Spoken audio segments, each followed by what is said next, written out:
guys. Welcome, misfits, to this episode of our Skeptic Bible Study. Moses out, Joshua in. Where God's calling tonight, up the bullpen. yep, I feel bad for them, but we all got our prime time. Yep. But yes, tonight, God commands Moses to die, but allows him to pick a successor for the Israelites in Joshua. Though before he leaves, Moses has a few more animal sacrifices left up his sleeve. So why won't you come, James W. and myself, Amy Newman, for some Bible fun? Bible fun.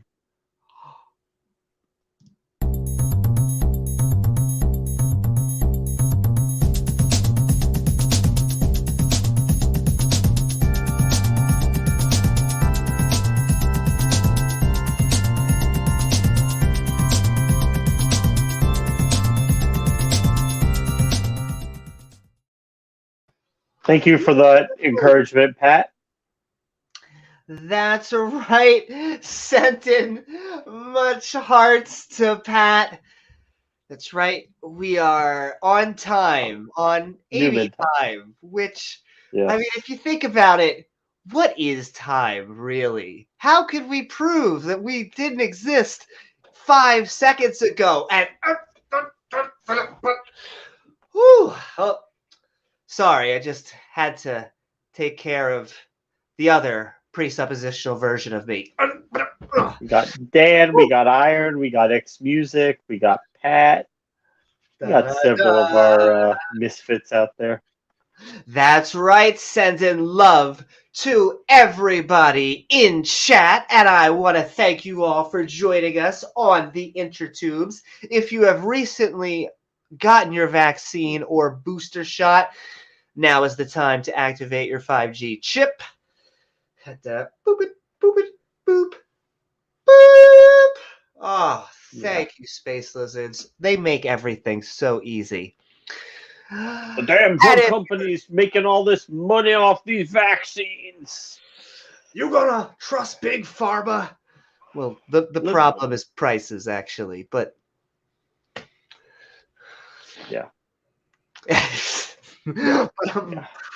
But no, it's definitely injecting poison or a dead virus, actually, and we do it, kind of for like RNA proteins. plus years.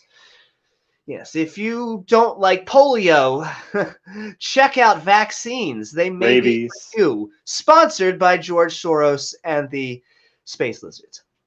But yes, please don't forget to like, follow, or subscribe, and then set that bell icon to all so you can get reminders to see our premieres or join our live streams. And all right, with that, we're going to hand it over to Gilbert so he can explain what we're about to read. Some of you may be new to this abomination of a study. These schmucks begin by reading each episode's chapters along with the annotations on the side for funsies. The hosts are a tiny bit special, so don't mind if they butcher or replace everybody's name with something completely horrible or stupid. However, the gibberish that spews forth from their face holes will still be an attempt at reading this book from cover to cover, which I'm sure has tons of wisdom or an insight on whether we can or cannot put things up our butt. If you have time to waste screaming internet memes at random strangers, then join the Discord. or scream at them personally at your YouTube, Facebook, and Twitch streams. Finally, don't forget to support these idiots doing more lame shenanigans at Amy Newman's Patreon page. All right, schmucks, back to you.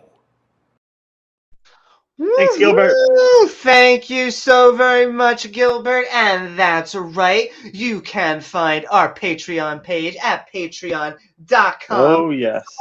/Amy Newman, including awesome Patreons who sponsor this housekeeping, like the awesome Triggers the Abrahamic Religions, and this time went for the head, K.O. Champ! Woo, Thor!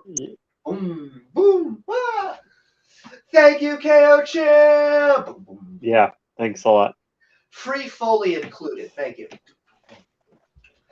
But also, send in love to the entire Tart and Tang gang as we send love to Oz from the Atheist Round Table and Thank you, Oz. Tang gang, yo! And also, are you looking for better conversations? Are you looking for a better non-believer community? Well, you better get your butt. Would they be here if they were?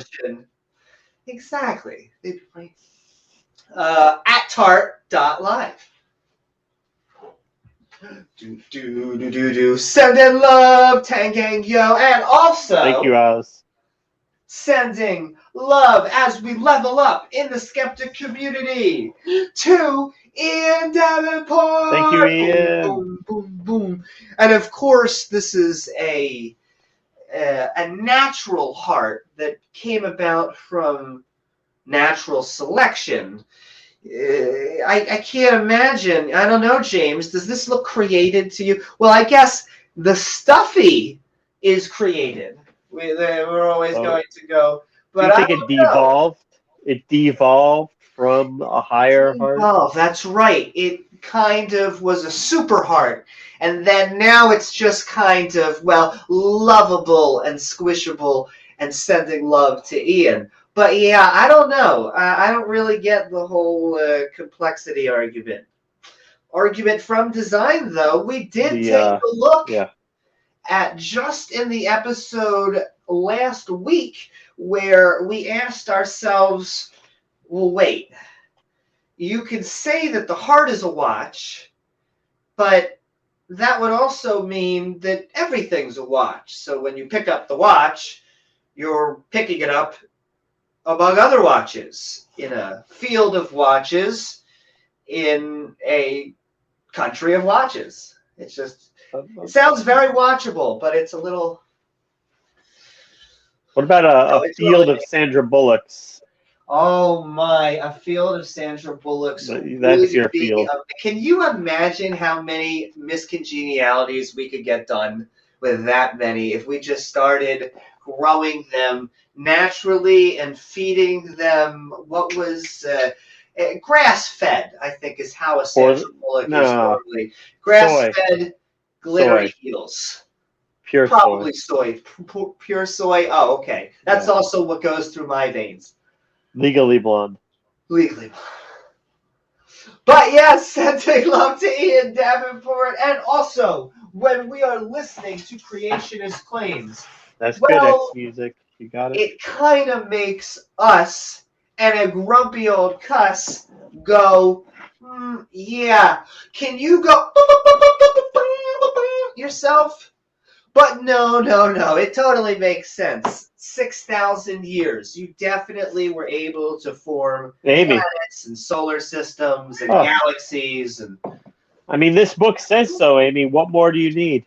Well, James, you know, if the book says it, I don't even know how we could argue it. I don't know how you and Grumpy could even find something wrong or unscientific or unhistorical. It's just the perfect book. You know, Grumpy.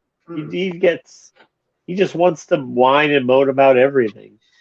Sees a You few atheist. errors, a few things in here that look a little out of sorts, and you just want to throw the whole thing out. No, no, no, James. There is not a single word in here that needs to be taken out, nor a single word that needs to be added, mind you. Okay? The slaves like it. And God says he will deal harshly with anyone who takes away from or adds to his word. You don't want to be that guy who does either. James, would you want to go against God? Would you really want to take on? I mean, I'm not Satan or anything. I wouldn't want to launch an insurrection against an omnipotent being who would be dumb enough to do something like that. It also seems that somehow Satan always wins. Like, I don't know. Except in Revelation. God. Except when you get to Revelation, then he finally loses. But isn't that's the last book, right? The last book, yeah. This book. Well, it'll go well with your DMT trips. I was going to say, I hear it's a trip of itself. That things just kind of go cuckoo for Cocoa Puffs. Basically, yeah. Basically. Sending love. Got Doc Fearsome. Doc Fearsome, I see Iron Cherry Tear says, don't go against God, James, unless you have chariots of iron. That's true. Look, Superman has kryptonite. Yahweh has iron chariots. Okay, we all have our Achilles heel, minus peanut butter and chocolate. Things happen. It's just kind of weird, though, that a god can even be and bacon in the first place. And bacon. Bacon is your. I think that probably played a huge role in swinging you away from religion. Well, I mean, it's a adage as old as time, but I am not religious for bacon reasons. Yeah. You know, it's just my lifestyle choice. God, people, or they bacon, have their own thing. And bacon just wins out every time. It does. It turns out that bacon does a genocide the entire planet. Oh, but James, they were evil. They had it coming. They had it coming. Yes, exactly. That's what they teach in all HR meetings now. In the Yahweh Biblical Morality HR meetings. But also sending love to, speaking of the Bible treating women as, what was the word that they're supposed to be treated as? Humans, right? Humans. Maybe instead of a purse, you could get like a dog leash with a collar on it. Oh my. Well, I will say that does seem to be where they want to shoehorn women in for, I don't know, a few thousand years. But James, you need to understand the context of the time. Can't you just see that they couldn't have known any better than any other people at their time because they didn't have a scripture that would give them insight? It's not like they had the only one true, all-powerful, all-knowing God communicate directly with them to tell them, hey, I know everybody else is doing this slavery thing, but it's not cool. And I know you might see some of the other cultures treating their women as property, but that's not the direction we're going to go in. But James, how could a God know what was going to happen a few thousand years down the line? I mean, I feel like you're stacking the deck against him. We are asking a lot of him. We are asking a lot of him. I mean, it wasn't the worst kind of slavery imaginable, so I guess... Yeah. Well, it could have been... He didn't order all women to be executed, so... Exactly. It could have been Saw all the time, like he was doing with the quail people. I guess he could be doing that all the time. Oh. But like buy all the slaves from anybody and then just immediately kill them just for fun. I guess that could have been worse, but yeah. But he lets them live. Isn't he nice?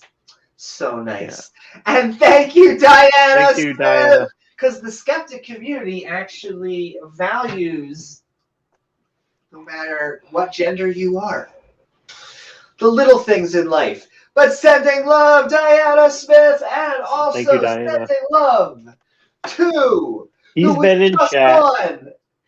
That's right. We are sending love to Pat Lowinger. Woo-hoo! Thanks, Pat. Who just helped us take a look at the archaeological way of asking, is absence of evidence not evidence of absence? I guess the answer is sometimes. Yeah, the term, it's a definite maybe, which is what it should be.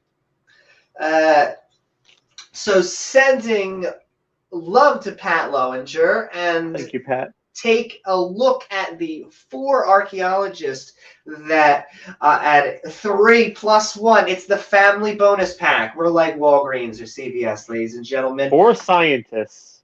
Yeah. That's right, 4. Like toothpaste, there we go. Where we asked, well, we had some theologians, come on, I think I'm using that word, but we had some good back and forth, some good conversations, and I really want to thank Rob, John, and Pat once again for and Natalie for coming in. And Natalie, that's right. Yeah. Toothpaste, ladies and gentlemen. So we're sending love to all of you, and check that out, along with Pat's episode on the origin of Halloween, because that was spooky. That was a good one too, yeah. And you get to see Amy dress up. That's right. Well, I like holidays. Separating the religious element from basically all holidays has allowed me to... I love that it is this pagan reconquering... we kind of consumerized it to candy, and I am all for it, baby. Just like I want to take the Christ out of Christmas. Take him right out. Go for it. Take it right out. Please ignore the fact of all the holy elements and just drink a big thing of eggnog and give presents to people. Because extra brandy in that eggnog. That's right. And as a bonus, if you take a look in one of these texts, they call the Old Testament and Good News, it actually commands you not to decorate a tree. So that actually just makes me happy in the back of my head. That almost makes Amy want to do it anyway. Just to thumb her nose at God. I hate to be that type of contrarian. I'm being overlorded by the kitty.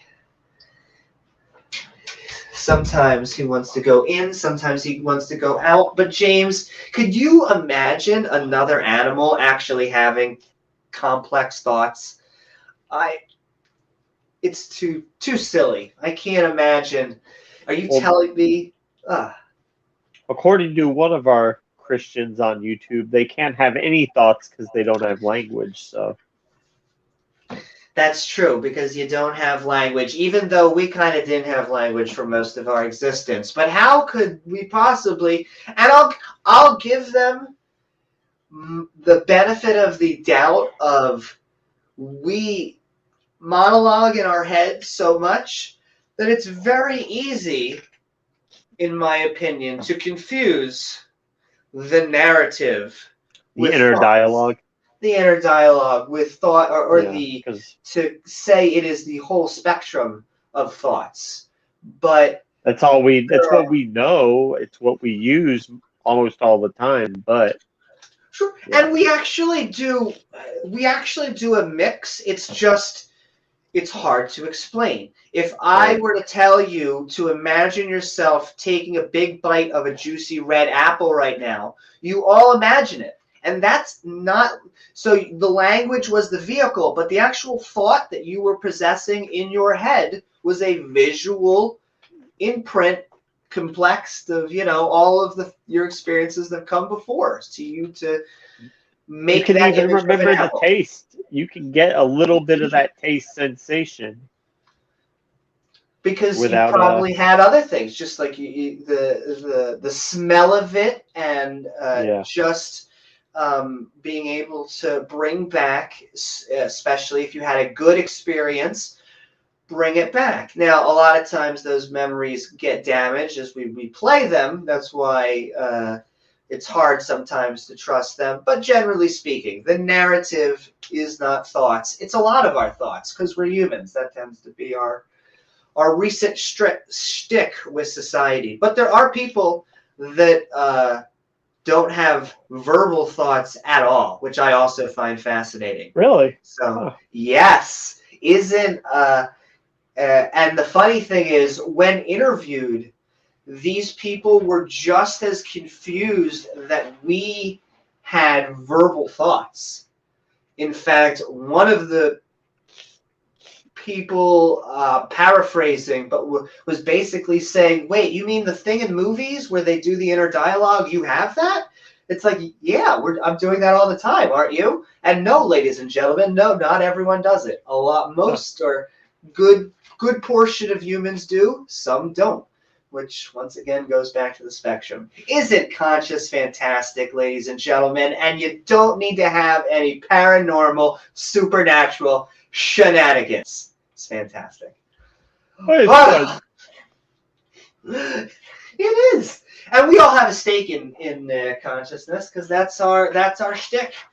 But sending love not only to Pat Lowinger and also Moonlight. It goes in, it goes out. He goes in. Thank you for that once again, Newman. Well, I'm trying to figure out Focus, Newman. Focus. which one is the pet here. Once again, we clean up after them, we feed them, and do basically whatever they want. But thank you, cats. And Moonlight meows at you. That's right. what he And meows. I think we're playing a game right now. We go in, we go out. Hi, you're very cute. Did you know you're very cute? You're going to sit down. Okay, you're going to stand there. You do you. Sending love to, James, I, and Dale Pastel, when we ask what would give us sufficient evidence for a God, it doesn't have to be empirical evidence, but it would be nice, wouldn't it? A little bit. It would be more convincing. It would be more convincing than stories, anecdotal stories about meeting God. Yeah. And honestly, I shouldn't say never. Ever and never are words I should almost never use.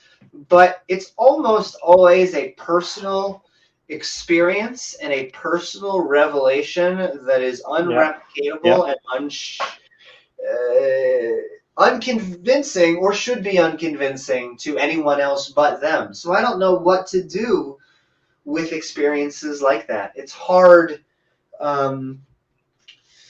It's hard to undermine a feeling because, if I don't want to say there's no base in logic, but it's hard when you hear someone like the guy from Human Genome Project who just saw 3 waterfalls frozen in a lake and said, well, this equals the Trinity, therefore Jesus, therefore God. And how can you argue with that? Yeah, I don't know what to say to that because he's team science and, he believes in evolution and the Big Bang and everything else that is empirical evidence. But I don't know how to disprove 3 Jesus waterfalls or 3 That's Jesus why streams. it lacks what? Falsifiability. There you go. Lacks falsifiability. Another fantastic podcast we just did, ladies and gentlemen. Check that out, where we're sending love to Dale Pastel, and just the entire episode of going by how do we actually falsify a claim. Is it important that a claim be falsifiable Indeed. for it to be taken seriously? I think And yes. I'm starting to realize, I guess everyone wants their beliefs to be true, but I really think that's a more often starting question that we need to ask people. Like, do you want your beliefs to correspond to reality? Because Would you be Yahweh, would you be willing to accept if they didn't?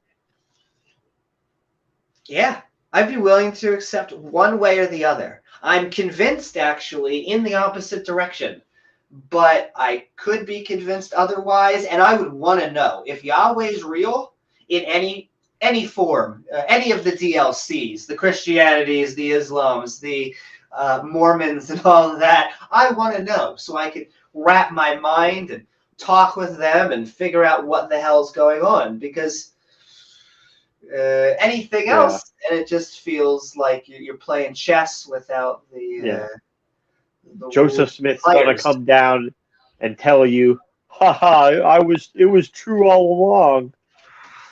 And I will say, Joseph Smith is still my favorite science teacher.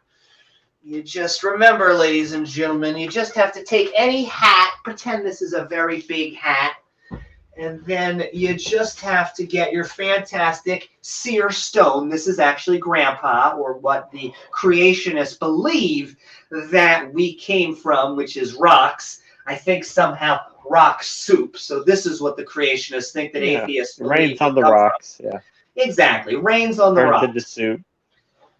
James, it's not technologically sophisticated enough for us to be making humans out of clay and words. But yes, we put the seer stone in here, and we go, should I be able to bang all of my followers' wives? And wow! God says, definitely, like yesterday. Like, wow, thank you, God. So I'll be handing out knee pads to all your wives, and because they're going to need them. Okay. They're going to need them. And yeah. Amy's ready to go. Look, I work well on my knees. What were we talking about? Sending love to Dale Pastel. Also, my lordy, as we often say, it's not that I'm biased, it's just... You don't want to get sued. The earth looks a little thick. Looking a little thick. Those composite fake CGI images NASA sells you from Earth. I mean, NASA takes in millions of dollars, and what do they give you? Fake CGI composite images? Exactly. Funny enough, the flat earthers can't make any of those composite images themselves. Oh, wow. I don't know. I don't know if you gave Nathan Thompson like $20 million a day, maybe he could come up with something like that. Woohoo! I know. And I will say, because it's just been on my mind a lot lately, as I moderate debates that have to do with flat earth and gravity and all of this stuff, I am sending hearts out. When I moderate, I truly don't want to be biased in either direction. I just want clean sound bites, ladies and gentlemen. That being said, we are the skeptic community. We are, in fact, often skeptic and ranting. We are on Around Earth.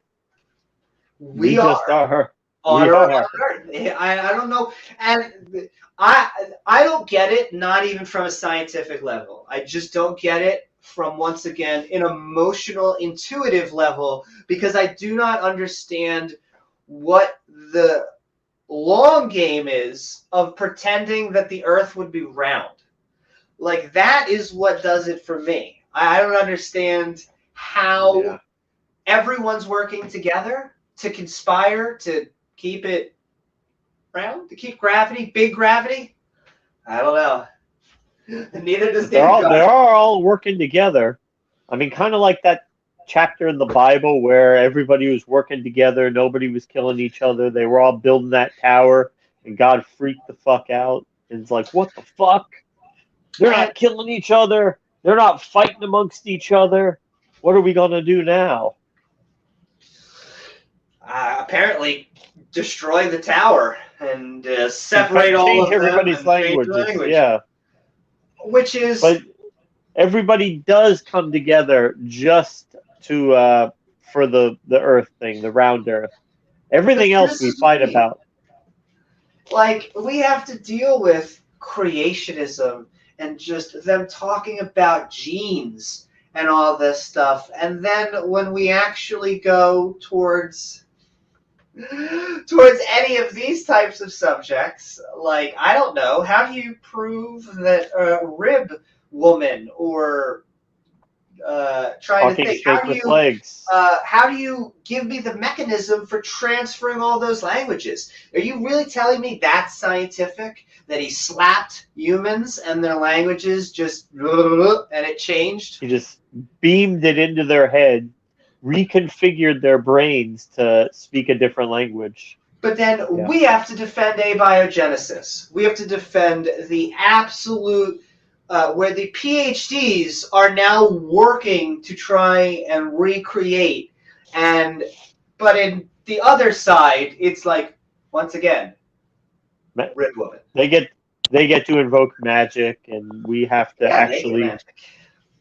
They get to play with magic. We have to actually tell you scientifically exactly how shit happened. Exactly. They're not really big on logistics, James. That's not the strong suit of religion. Oh yeah, well, what happened before the Big Bang? You can't tell me that. Well, what happened before God? There was no before God. He just always was. He just is.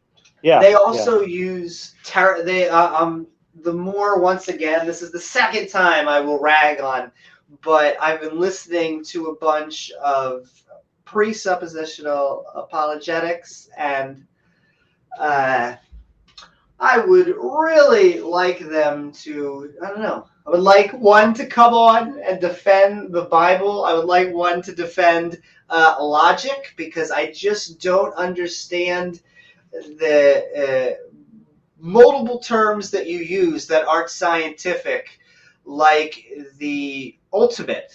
There is no ultimate. I don't know what you're talking about. That is biggity boo. I know that you will say that there are philosophical, theological underpinnings for what you're talking about, but no, when you go into science and you say, what is the ultimate, they'll be like, I have no idea what you're talking about.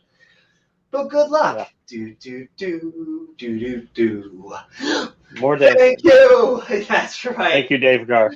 Thank you so much, Dave Gar, and also the lead hyena of the pack. Once again, John Maddox. Oh no, not him. Not him. Wrong hyena. We call him Mr. Gene. Though some of the atheists are like, you think that he's the Gene guy? Well, that's what he sells himself as. Little PP. Little PP. He's technically the car guy, the guy who, though who knows if that story is true. But that's another emotional story. I don't know what to do with the story. I thought you said car guy because he was delivered for Uber Eats. I forgot about that was his. He said that he survived a car accident. Yeah. And said, thank you, Jesus. That's my message, and here I am. But he attacks genes and abiogenesis and evolution and all this other stuff. But that's But he raised money for SFT's computer or Matt Raw, one of the Matt's computers. Look, I'm not hating on anybody for getting a computer. I just find the entire theist community funny. I know that it's going to sound cynical because I say this a lot, but I just love the schisming. I love the little fights. I'm a lurker. I can't help myself. So I'm sending love to all of you out there. It doesn't matter. Standing, you never know when Amy's watching. LPP. I can't help it. I'm on EF Dawa. I'm on all of those shows because to a non-believer, views that disagree with us are actually more exciting than those that agree with us, I think. I love the non-believer community, would not trade it for any other, but I can't help it. We love to be challenged, and that is how you figure out if your views are actually right, by having open dialogue. Amazing. Speaking of the non-believer community, I was just listening to an R and Ra video today about debunking Janet. I forget what the organization is, but they put out some really bad science videos, and R and Ra's just chopping them to shreds. Wait. I don't know if it's Genesis Apologetics or. And sending love to R and Ra's sister, are kind of like the older sister show, is that they run a Skeptic Quran study. Yeah. So please go check that out. Produced by our lovely own Pieter of Gonna Go For It. So send in hearts out there. Go check that out. And I think RN runs those on Sundays. And all right. And sending love to Scott Duke, as we love, of course, hyenas and all other animals. And, of course, SFT Heart Robin. Yeah. Rejos, who reminds us that the Bible, every once in a while, likes to get very thespian. And wants to sometimes go, thou shalt not hurt me, or thou shalt, I don't know, die. Poka, poka, poka. Thank you, moral God. You're such a nice guy. Hopefully, for our Bible study, everybody has their Bible so they can follow along, as the pastors typically do in church. Hope you all brought your Bibles today. So we're going to be turning to the book of Jeremiah, chapter 6, verse 2 through 6 today. Yeah. Oh. No, ladies and gentlemen. We got your back. We are going to be having a fun look at Numbers as we thank our last Peter in but chat. not least. Thanks, Peter. Yeah, Genesis Apologetics. That R and Ra is pile driving their crap science into the ground, as R and Ra is known to do. Woohoo! Bum, bum, bum. And it's a shame. Aaron actually lived thousands of years ago in the Bible. He was God's high priest. Until he tapped on that rock twice, and then God killed him. Once again, he double tapped that rock. It just seems like a fedora atheist moment, because I feel like when you bring this stuff up, the Christians are like, what the are you talking about? That is never. And it's like, no, look. It says that Aaron double tapped the rock, went boop, boop, and then God was like, cool, boom, and blasted him out of existence. So, well, if you remember, God told him to take off his clothes because he was going to kill him. He wasn't going to, basically to strip down because somebody else was going to be high priest. As you do. He and tapped look, on the rock twice. The transfer of power seems to be a common theme tonight, as you just saying hi to everyone who just joined us as we talk about Moses out and Joshua in on our Skeptic Bible Study. But last, but certainly not least, thank you, Rachel. Love to Rachel Holland. Woo! One more twirl, Amy. One more twirl. I'm contractually obligated. There you go. Yeah. There you go. There you go. You need two twirls, ladies and gentlemen. Our viewers want 2 twirls. 2 scoops of twirls. But also, it reminds us, as we've been kind of thinking about women's rights and human rights, that slavery should be, a little bit consensual, unless there are whips and chains and a good amount of lube. I think that you should probably let that human go and stop being a degenerate. That's your opinion. No.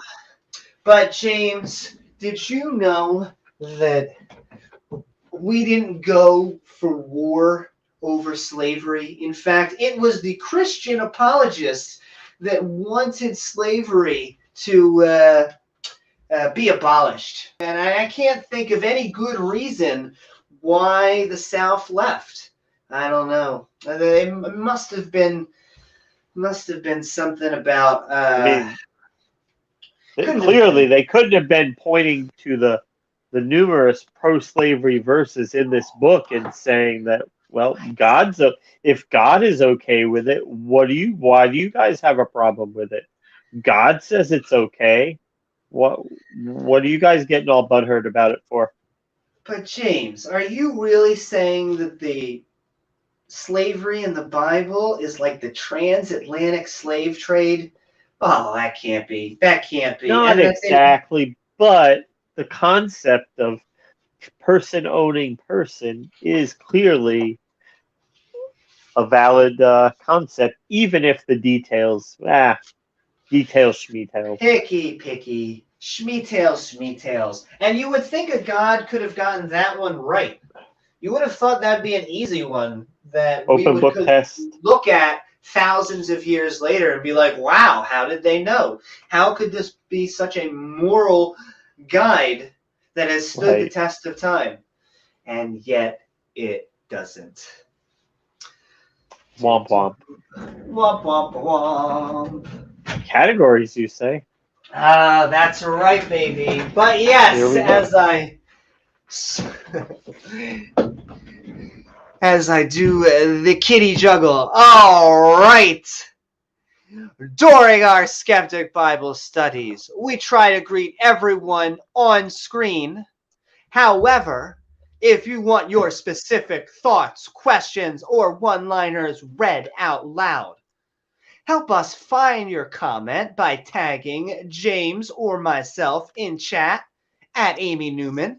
After the chapters are done, we will be switching into the open mic so you can tell us face-to-face about the wisdom we just experienced. And hey, if this is your first time to the series, you may be asking, what version of the Bible are we about to read? Why, what a fantastic question. Which brings us to our what, James? Categories, you say? Categories, you say. Before we begin, yes. I'm going to start by going over the specific Bible we'll be reading, along with some helpful category marks. Categories, you say? Why, yes I do.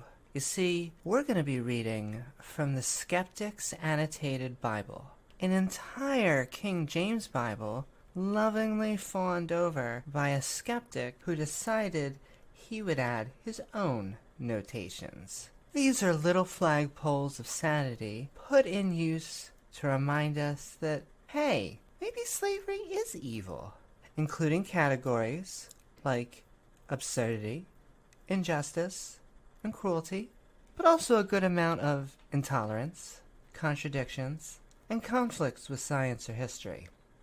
That doesn't mean it's not packed full of misogyny, false prophecy, and some questionable biblical family values. Now, we won't skip the good parts that the Bible has, only that these passages seem far fewer in number than any priest or pastor seems to suggest. So without further ado, won't you come join the Skeptic crew? Woo-hoo! And all right. 27. That's right, baby. With that, welcome everyone to our Skeptic Bible Study. Oh my. On the previous episode, whoredom, death by javelin, and another census, the Israelites committed whoredom with another tribe, or rather, interfaith marriage. Death, of course, follows. Stabby, stabby. However, God did take a wicked long census. In this episode, Moses out, Joshua in. God commands Moses to die. Oh my. But allows him to pick a successor for the Israelites in Joshua. Though before he leaves, Moses has a few more animal sacrifices left up his sleeve. So with that, how are you tonight, James? And are you ready to swing into that book of Numbers? Let's go. Swinging in with two hands on Swinging the in, bat. baby. Sometimes you need both hands. That's true. Could be King Jimmy. Close to King Joe DiMaggio. So it looks like chapter 27 is pretty shorter, but chapter 28 is a little on the long side. And I will say, I am looking in chat. We will actually be sending a link into the chat during the open mic session of our Skeptic Bible Study. We're going to be going through 2 chapters tonight in the book of Numbers, chapter 27, just like Iron Charioteer said, sending love to all of you out there.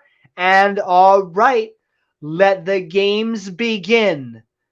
The book of Numbers, chapter 27.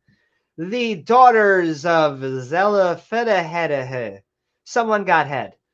And only one simple little straight category for tonight. We are looking at feminism. And that's right, ladies and gentlemen. That's it? We always like it. That's it. The Bible is, I'm sure, going to be very logical and fair to women. Logical, plausible, probable, right? Exactly. Woohoo! What is up, Wesley? And all right. And all the other sane people in chat. That's right. Well, sending love to everybody out there. We love our atheist and theist brothers and sisters, the daughters of Zephaniah. Then came, oh, finally, that happened fast. There's a pill for that. The daughters of Zelophehad. The daughter and son of a really big heifer, the son of Gillette Razor, the son of mac and cheese, the son of Manasseh, of the families of Manasseh. It's normally Manassehites. I was getting so excited from our census last time. The son of Joe DiMaggio, and these are the names of his daughters. Oh, it was a date night. All right, there were matchmaker, Malahallahan. Oh, wow, they're going to Ridja. Malahallahan. Noah the second. Probably Noah Jr. Though it's a girl. Yeah, still Noah Jr. She'll be fine. Hogoliath, Milikath, and Tereziah Haya. There's a whole verse of names. God is just trolling you tonight. It's either exposition or death. That tends to be the 2 categories that we get. So I guess we should enjoy exposition. And they stood before Charlton Heston and before Elazaranar, the priest class who is level 60, and before the Disney princesses and all the congregation by the door of the tabernacle, which has been our fabulous portable holy tent that we created at this point like a book ago, of the congregation who never gets names, saying, what? No. Our Father died. Wrong verse. Oh, no. Close. In the wilderness of RuneScape because he was PvPing drunk. Damn it. And he was not in the company of his party on Discord. He's an NPC. Damn it. It's an NPC. Of them that gathered themselves together against the Lord Bob. In the company of Korra, almost as good as Aang from Avatar. That's right. Everything was good until the Fire Nation attacked. But died in his own sin, Kinky, and had no sons. Well, that sucks. No sons. That sucks. No sons. No sons for God to kill, right? Exactly. I would not want my children around God. Let's just say God would not be my first choice as babysitter. Not a good track record. From the first chapter, too. why should the name of our father be like done away from among his family? Why? Because he hath no son?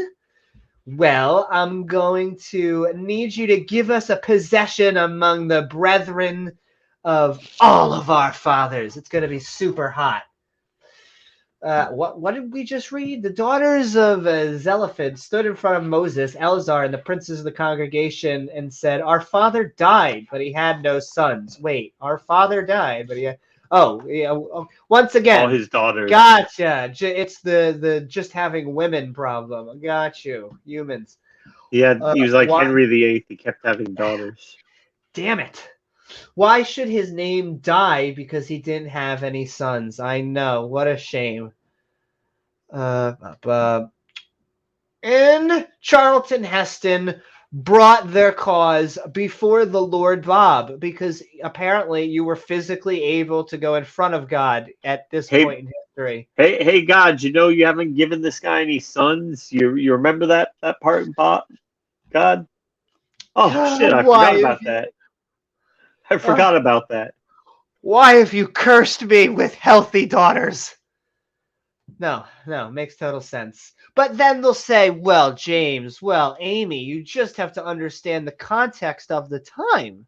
Okay? You got to deal with human societies as they form. Oh, okay. So we should just expect them to be humans without inspired scripture? Because sounds good to me.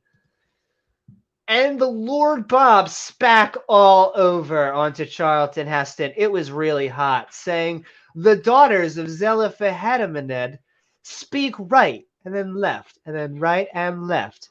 Thou shalt surely give them a possession of Ghostbusters, of an inheritance among their father's brethren. And thou shalt cause the inheritance of their father to pass right on by them." Damn. Oh. God. Yeah, it doesn't seem nice. God said to Moses, "The daughters of Zelophehad are right. Give them an inheritance from their father." Ugh.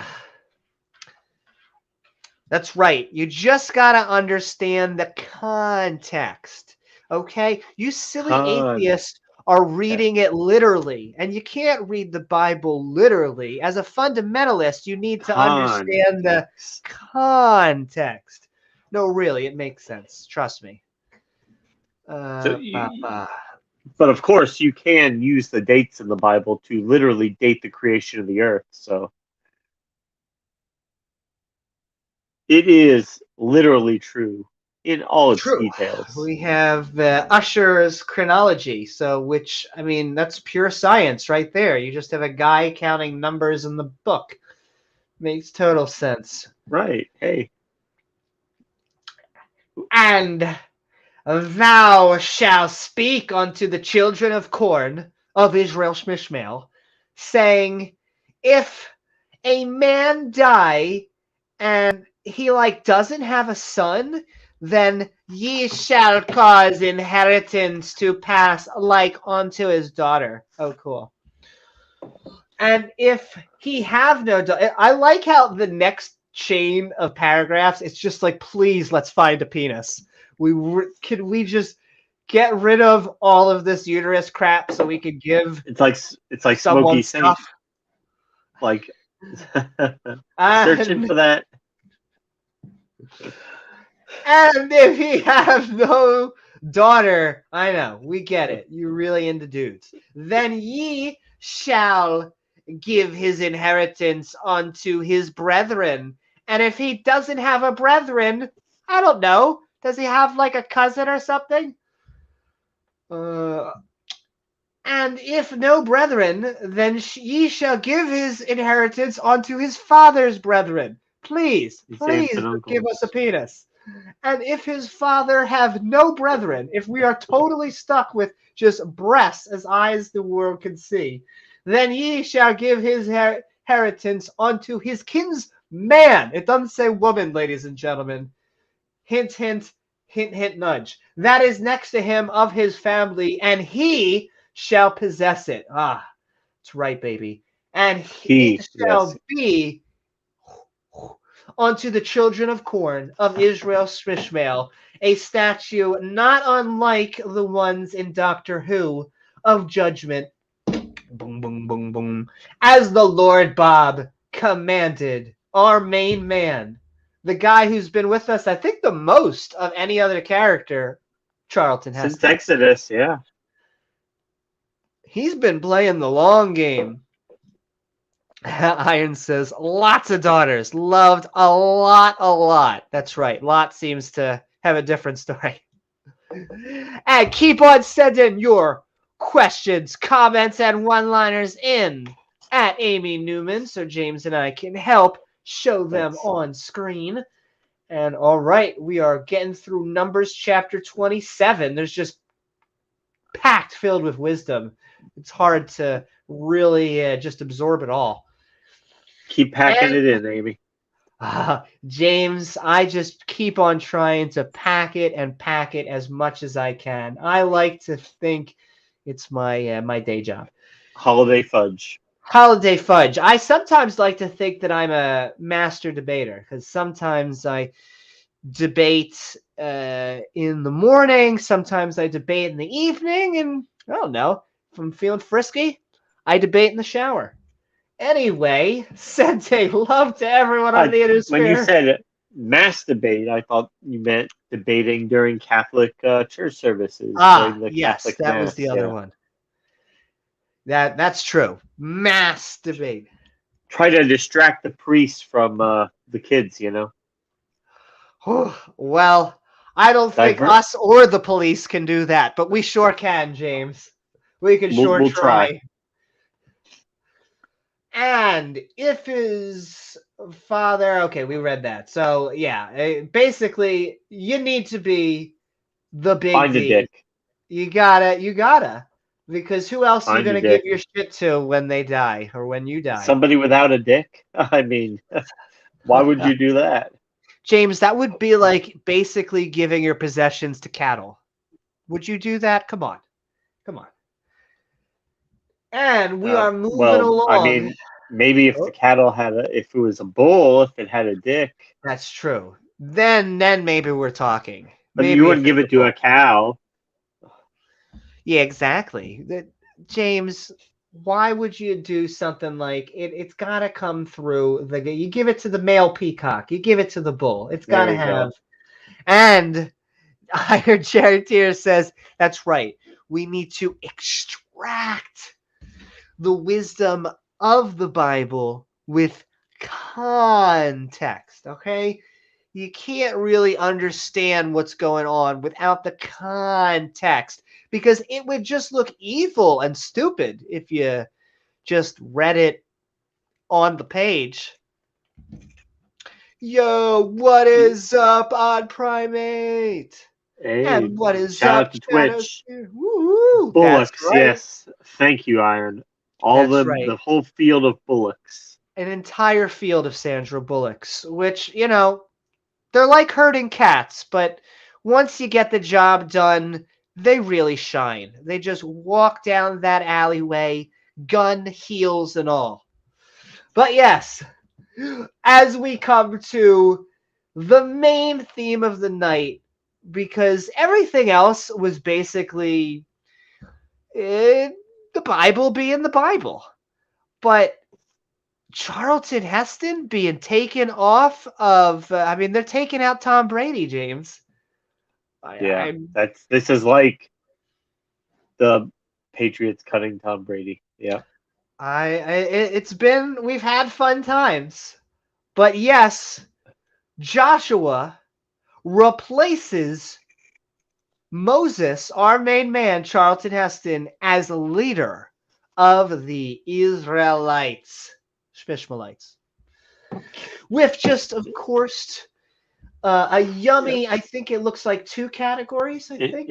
Injustice. So we just have injustice because the Bible loves when you are filling it with justice.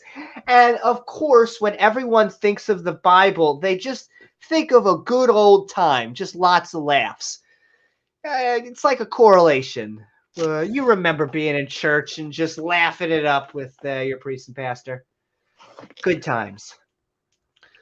Oh well, as the kids are trying to fight their way away from the priest or pastor, but Well, that's a different subject. But once again, that goes back to the biblical morality. Though they're always obsessed with what the non-believers are doing with their genitals. Please care what you guys are doing with your genitals, please, so that we don't once oh again no, don't worry, it's okay. call the cops. We moved that priest to another parish, so don't worry about it. No, of course they don't. Of course, the people there they don't know about what his proclivities are, but what they don't know won't hurt us. We're trying Exactly. to collect the offerings. We wouldn't want people to stop coming to the church now, would we? James, you have to understand that the ends justify the means. So it's not that it's a criminal organization, it's that they're doing the Lord's work, James. The Lord's work. Would you want to stop that? You gonna stop that because of one or two perverted priests? Come on. And my lord, I hate to do this because this is our first time. I know we said that there was only two categories, but if I What's get that? my magnifying glass up, it looks like, If you can borrow it from Pat. yeah, James, I hate to do this, but I think there's a contradiction in the Bible. But Huh. that can't happen. Could Huh. that happen? How? I feel like if there was a contradiction, we would have come across one before. I mean, the fact that there hasn't been one up until book 4, I mean, that's pretty good. Yeah, just it's packed filled with wisdom. And we got more loving from chat. Charlton Heston. And also, I will say, I was trying to make The the whole gun of stream. God. If I ever have a cough or a sniffle, I think I have a bit of a cold, but I'm having fun. Charlton Heston has an AR-15, the gun of Amy Newman. And that is right, ladies and gentlemen. This is all you need to know, okay? Americana right here. This is Say hello to Amy's little friend, Say hello to my little friend. the Shroud of Look, Turin. and I just want everyone to know that past midnight, I do indeed become Carrot Top. So if you They want know. to know where all of these props come from, I can show you later, but I got to dig deep. Anyway, sending love to everyone out there. And that's right, Shane, it's Josh Groban. I can't believe it that they would pick him, but I feel like he's the right man for the job. It's the voice. You got to have a voice. So, ladies and gentlemen, I want to thank Josh Groban for taking over for the Israelites. It is always good to have someone have your back. The Not Israelites. Josh, not Joshua Herbel. Not Josh. Yo, that dude is that Josh Pohl that I'm thinking of. I just recently crossed that guy, and he's another one that I'm like, oh my lordy, these. I think the words they normally use are reprobates, but I just wish, can't you just believe in your religion and not have to attack basically the fundamentals of biology and physics and I don't know. We're already like 45th in education in America. Can't you just, I don't know, not make it worse? Can't you just Uh, let the K through 12 education system act? They always complain. They're like, they're not teaching biology. And then we want to teach biology. And they're like, whoa. Come on, let's teach the controversy. Okay, buddy. yeah. And that's right, Peter. I was going to have a heavier version, the full version, but we're actually offering an Israel light version, and it has 50% less calories. So That's like the 12-foot instead of the 15-foot version.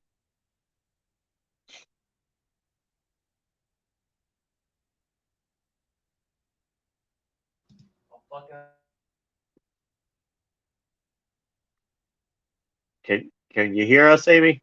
Yes, okay. Looking. Sending love from Iron Charioteer says contraction in the context. That's right, the context. You need to understand the contradiction, which can't really happen in the Bible. Can you imagine that happening in the Bible? It would be literally impossible. Literally impossible. Yeah. That's right, 50% less Calvary. But the full Inquisition, ladies and gentlemen. And all right, we're moving down. It is going to be Joshua Groban replaces Charlton Heston as leader of the Ishmaelites. And the Lord Bob said unto our main man, Charlton Heston, can you get out of bed and do something?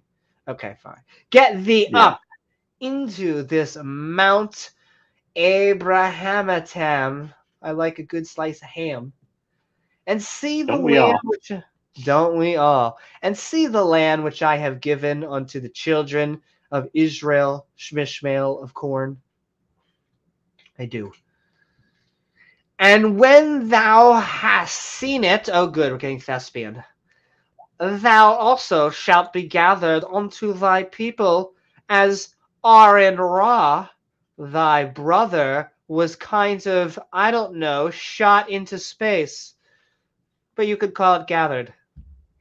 His ashes were gathered. For ye rebelled against my commandment in the desert of Zin, which is not as much fun as the desert of Sin. Yeah, not even close. Not even close. The desert of Zin. Yeah, it's just a bunch of feng shui nonsense.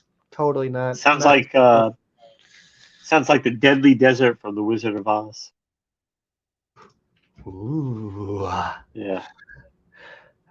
Well, reminds me of the Wizard of Oz. Reminds me very much of the Abrahamic religions. It is someone just behind the curtain. Yeah. Behind the teepee. Behind the teepee. And when Charlton Heston spacked all over onto the Lord, oh my God, was that hot?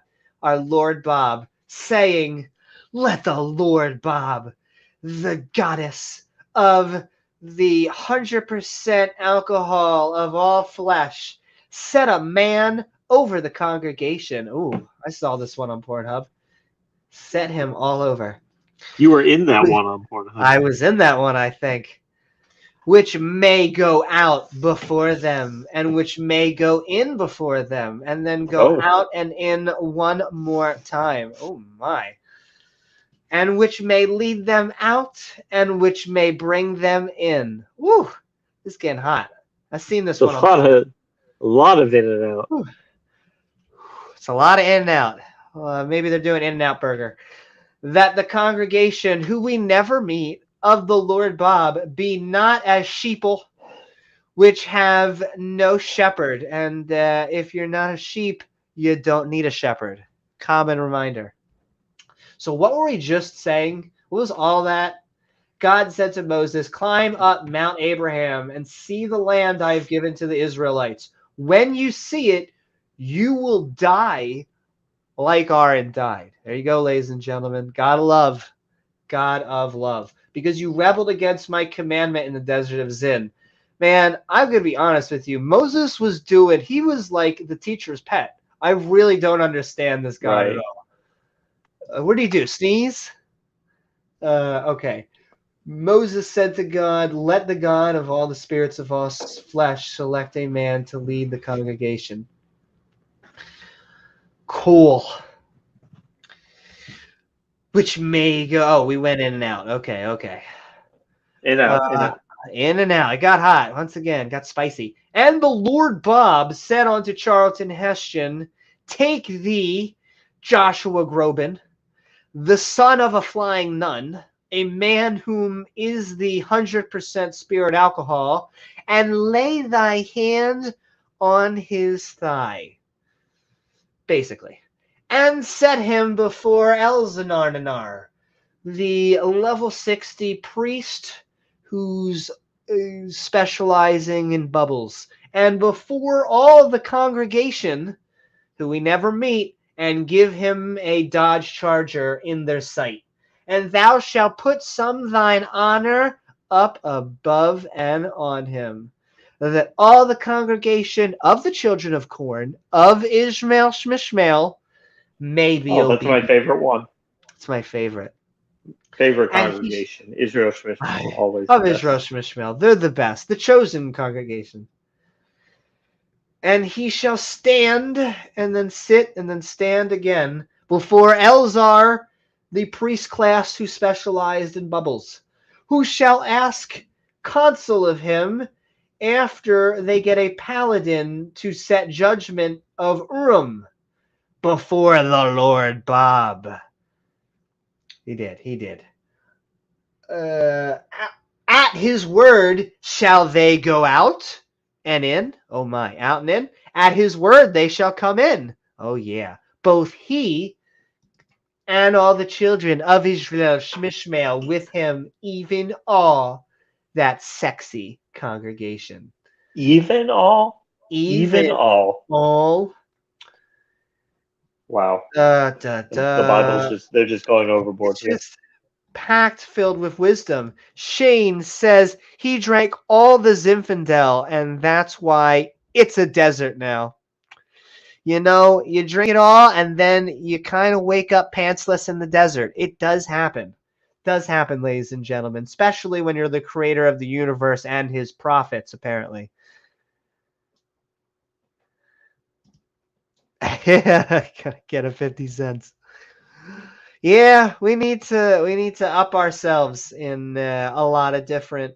Not that I don't love America. I'm sending love to the United States, but we do have especially in our education, because there is no controversy. Yeah. There is no such thing as No real controversy. yeah, no one is debating evolution or the Big Bang. They're not teaching your children to be God haters and all of this stuff. Generally speaking, they are teaching exactly what you're going to walk into an algebra class and it's going to be algebra. Pat says Moses was God's favorite before the deity's midlife crisis. I know. They were like BFFs, and he's about to toss him out. And you know what that means? Out with the old boyfriend and in with the younger, hotter one. Can I not say that does seem like what God's doing? I'm not saying that was his chosen plan or whatever, but I don't know. Oh, That's my. I don't know if it's me or you, but say that one more time. He was trading up for something with a little lower mileage. Yahweh got oh, damn, James got summoned by Satan. Oh, and he's back. Damn you, Satan. But yes, basically God just wanted a sports car with the top down and, needed that younger, cuter thing. So in comes Joshua Groban. I understand. It's a hard choice, But we are going to move to the end of this chapter, and then we are going to move into Numbers chapter 28, which is going to be our second chapter of the night before we move into the open mic about all this wisdom. And boy, has it been filled with wisdom. And Moses Charlton Heston did as the Lord Bob commanded him. Look at that. Even to his death. Filled with something. Don't you think at that point you would be like, screw you, God? What, you mean I've been doing all this shit for you, and now you're gonna kill me? Yeah. Really? You're gonna bring me throughout the whole journey and kill me right before the credits? Okay, but or before the fun gets started? Like You're going to crash my car on the 499th lap out of 500. Just seems a little silly when Moses basically did everything that this guy wanted. But yes, did as the Lord Bob commanded him, because he's kind of his bitch, and took Joshua Groban and set him before Elzabazar Zabar, the priest class who specialized in bubbling, and before all the congregation, who don't get names. And Don't he need laid them. his hand. Don't need them. They never existed anyway. Exactly. Well, I will say that is the funny thing, is that a lot of Christians and sometimes Jews, they get angry because they're like, you don't even believe this stuff is real. Why do you get so upset? And it's like, well, because we are judging it on the quality of the contents and because people believe that it's real. And so we are doing an internal Right. critique Well, with a you little guys believe improv it's on real. top. So Exactly. running with what you guys think, hey, we'll just assume it's real just for the sake of argument. We're just reading it as the words say, and it is one of the most used Bibles out there. This is, once again, this is the King James Version, just with our lovely skeptic over here on the side adding some fun annotations for us. But yes, and he laid his hands right on his thigh and was like, oh my, and gave him a Dodge Charger as the Lord Bob commanded by the hand of Charlton Heston. Oh my, James, I think we just got some shake weights. More shake weights. Both hands. Both hands. And all right, with that, we just got through Numbers chapter 27 as the daughters of Zelophehad, and of course, Joshua replaces Moses as leader of the Israelites, which is a big deal. There have been some times when Moses has been more or less present. You know, Aaron Ra has been taking some reins. We had, I forget, we had one other guy who they gave a main character of. We had Javelin guy last time. But to kill Moses after all this time, and it's not even in like an honorable way. It's like you're going to go up there and you're going to die. I don't know. Yep. It seems like an evil guy, but who are we silly non-believers to judge as we move on? Just two schmucks reading the Bible. Just two schmucks reading the Bible, cover to cover, word for word, mostly. As we move in, liberties taken. A few liberties, generally speaking, into the book of Numbers, chapter 28. We are now past half. I think we're past 3/4. We're getting towards the end of Numbers. Not fast enough. Whew. Very exciting chapter. Very exciting. Though I guess the watermark is going to be Moses is going to die. But before Moses kicks the bucket. Well, we still have to get through Deuteronomy because he's in that. Deuteronomy who? Deuteronomy? Deuteronomy you? Gotcha. But of course, he can't die yet. Can't die yet. No, before he goes on to, I guess, Sheol, because there is no heaven in the Torah. Abraham's bosom. Bosom. We have to get some more animal sacrifices, because what would a Bible study be if we didn't slaughter an animal's throat for the glory of God? I mean, God's got to give his people busy work, stuff to keep them busy. Keep them busy. Otherwise, hey, they might start intermingling with the cultures around them. We can't have that. And then you'd have to shove a javelin right through their bodies. Maybe you could impale them through their orifice with the javelin. I think we heard an apologetic last when we went through the chapter, but The apologetic doesn't stick with me. I'm trying to remember what it was, and the killing the interfaith couple sticks with me. I feel like that one, just like the Oh, Moses story, is going to stick with me for a while. well, see, they were worshiping Baal Peor, and those people were doing dirty things, and that can transmit disease. So, God, it was a disease prevention. It was public health to Exactly. exterminate them. They killed the happy couple for disease prevention, or probably something. There you It go. pissed Yahweh off. But we're moving into the book of Numbers, chapter 28. What would we be without our daily animal sacrifices? Yeah, James, you have your daily animal sacrifices.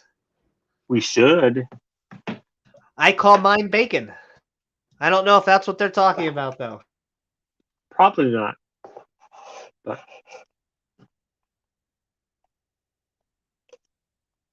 But we do have three. Wait, three? Oh my god. Oh Don't do my it, Newman. I tried to just start, but I can't even. Two. We've got violence and absurdity. Yeah, that's true. We have violence. The Bible is violent. Okay. Once in a while. Once in a while. That's right. We got to paint with as small a brush as possible. But it also is filled with laughter because, that's what I think about when it comes to the Bible. I like to think. Sarah laughed at God. That's right. Which is kind of another weird scripture. Being able to laugh. And she didn't die, right? She just laughed. She laughed at God, yeah. Though if you turn around, repeatedly, you get into a pillar of salt. So kind of iffy on the point system here. But nonetheless, it looks like. Hold on. Yeah. I hate to say this, but I think there may actually be a contradiction in the Bible. Where? I don't know. Honestly, they're going to have to prove it to us because I feel like if there was a contradiction in the Bible, we would have come across this category before. Probably. I assume so. And all right, deep in the book of Numbers, we would have seen it already. Exactly. There would have been at least a contradiction before this one. But yes, daily animal sacrifices, because once again, this is the moral guy. And the Clearly. Lord Bob spacked all over onto Charlton Heston. It was so hot. Saying, command the children of Ishmael, and say unto them, I'm going to need an offering. I'm going to take bread sacrifice made of fire. Can I have some sweet and sour sauce onto me? And if I could just observe onto me in their due session, that'd be great. Whew, I always like it. Hopefully they're not out of sauce. And thou shalt say unto them, this is the offering made by everything was fine until the Fire Nation attacked, which ye shall offer unto the Lord Bob. We'll have 2 lamb chops of the first year without spot day by day, or a continual BBQ offering. Continual. Jesus, just go to Applebee's. What are you doing? Go to a TJF Fridays. Get over yourself. But okay. The one baby lamb. Back ribs. Baby back Chili's, ribs. yeah. Shall thou offer in the morning with my coffee, and the other lamb shall offer it at can I have like a 7 o'clock dinner? I'd like it early if you can. And a 10th part of an epitaph. Not tonight, Newman. Not epitaph. Tonight. Maybe tomorrow. Exactly. Sure. We're cooking with Yahweh again. That's fantastic. You're going to need a flour for the meat offering, and you're going to mingle it with the 4th part of hin of beaten oil. Welcome to Cooking with Yahweh. Yes. It is a continual burnt offering, but you want to have a pink center, which was ordained in Mount Sinai for a sweet and savor sauce, if you're into that kind of thing. And a Yes. sacrifice made by everything was tasty until the Fire Nation attacked onto the Lord Bob. I'm getting hungry just thinking about all these offerings that Yahweh's getting. And of course, I He mean, we're going to doesn't have need to to make eat it. at all. He's You the would only one think. who doesn't need to eat. Why does he need offerings at all? Now that you bring that up, He likes why it. would a god? I guess he likes it. Exactly. And I'm gonna make it a combo. We'll make it a meal. So I'm gonna take the drink offering. We'll make it a Pepsi or Coke products, whatever you got. Therefore shall be the fourth part Diet Dr. of Pepper. an hymn. We'll take a Diet Dr. Pepper, whatever you got. For the one lamb chop, num num num, in the holy place, oh my, shall thou cause the strong wine, not the weak wine, not that fucking low level shit. We want the top shelf, okay? Not bottom shelf. To be poured all over onto the Lord for a drink offering. You say my And the pop-off's not good enough? you really gonna sit there and insult me? You're not gonna take a drink? And the other lamb chop, I would like well done. Please, at even as the meat offering of the morning, and then I'll also take a drink offering thereof that thou shalt offer it, but it's going to have to be sacrificed by the Fire Nation, and I'm going to need more sweet and savor sauce all over onto the Lord. I mean, it's just how I go, okay? All The over the customer's Lord. always right. Iron Charioteer says, if atheists can't find lamb chops, they will eat baby chops. That's right. It is a common known fact that atheists both eat babies and then sacrifice them to Satan so that we are able to control the government. I think that's how that works. Let me get my 5G chip. Well, Is that how that? it's so that you can maintain your shape as a human so you don't transform back into your true reptilian lizard form. And I will say, not to brag, but it is a lovely shade of green. Lovely shade. It's hard to match when you're trying to, you're in Walgreens or Ulta and you're trying to get like a color palette, but it really is a lovely Amy green. is actually sitting on a heating rock right now. You guys can't see Oh it, but my. That's right. I'm sitting on a heaving rock with also, I would say, lovely. The joke normally goes, Gavin is down here where he's been having a lovely time, but I'm just sending love to Gavin because I know this has been, I think, the longest, one of the longer running jokes on here, but it is scheduled, ladies and gentlemen, to happen on Monday the 22nd. We have a date scheduled, wait, Gavin and is that me, on the existence of November God. or December? November 22nd, next week. Oh, wow. That's what so we'll find out. I'm excited. So, we rib all of our creationists and theists down there. Isn't that right, Gavin? But I really just love them. I'm just sending hearts, and I just want to have a good debate and We've been trying to point get out this debate going for how long? A Oh, year? Better part of a year? probably. And hey, we all have to deal with shit. Life sends you all sorts of fun. Pat says, I think it's important to see how the transition of power is being reinforced by the reaffirmation of the key sacrificial rituals as well as the modification of earlier ones.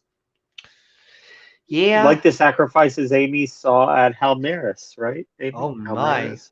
That's right.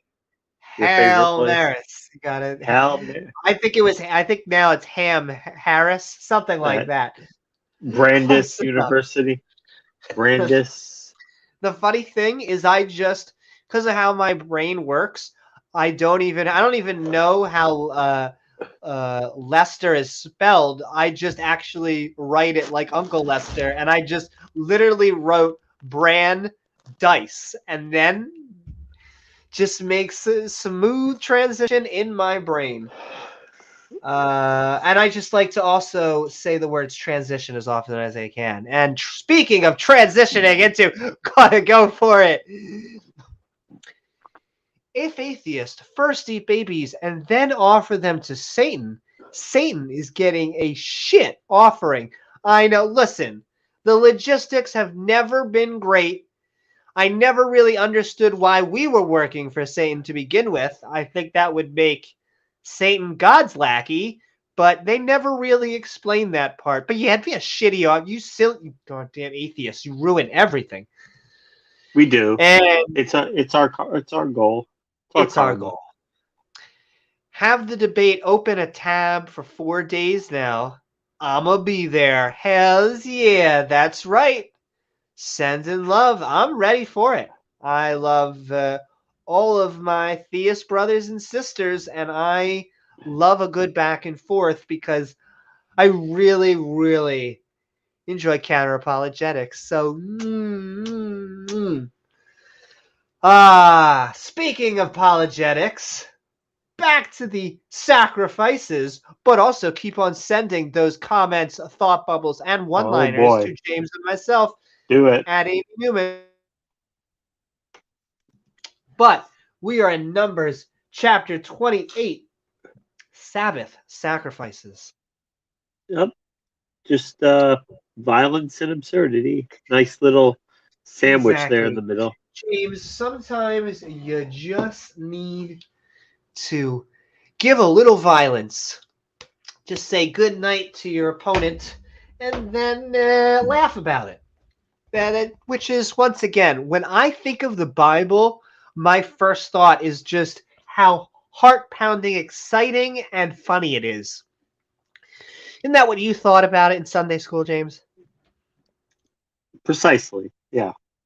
Nonstop action. And just the laughs never stop coming. He's an action god. He takes action. But I will say that it is a little bit funny that in number 2, this time it is personal, apparently. But yeah, we're sacrificing animals. By the way, it doesn't matter if you're sacrificing animals or another animal that we call a human.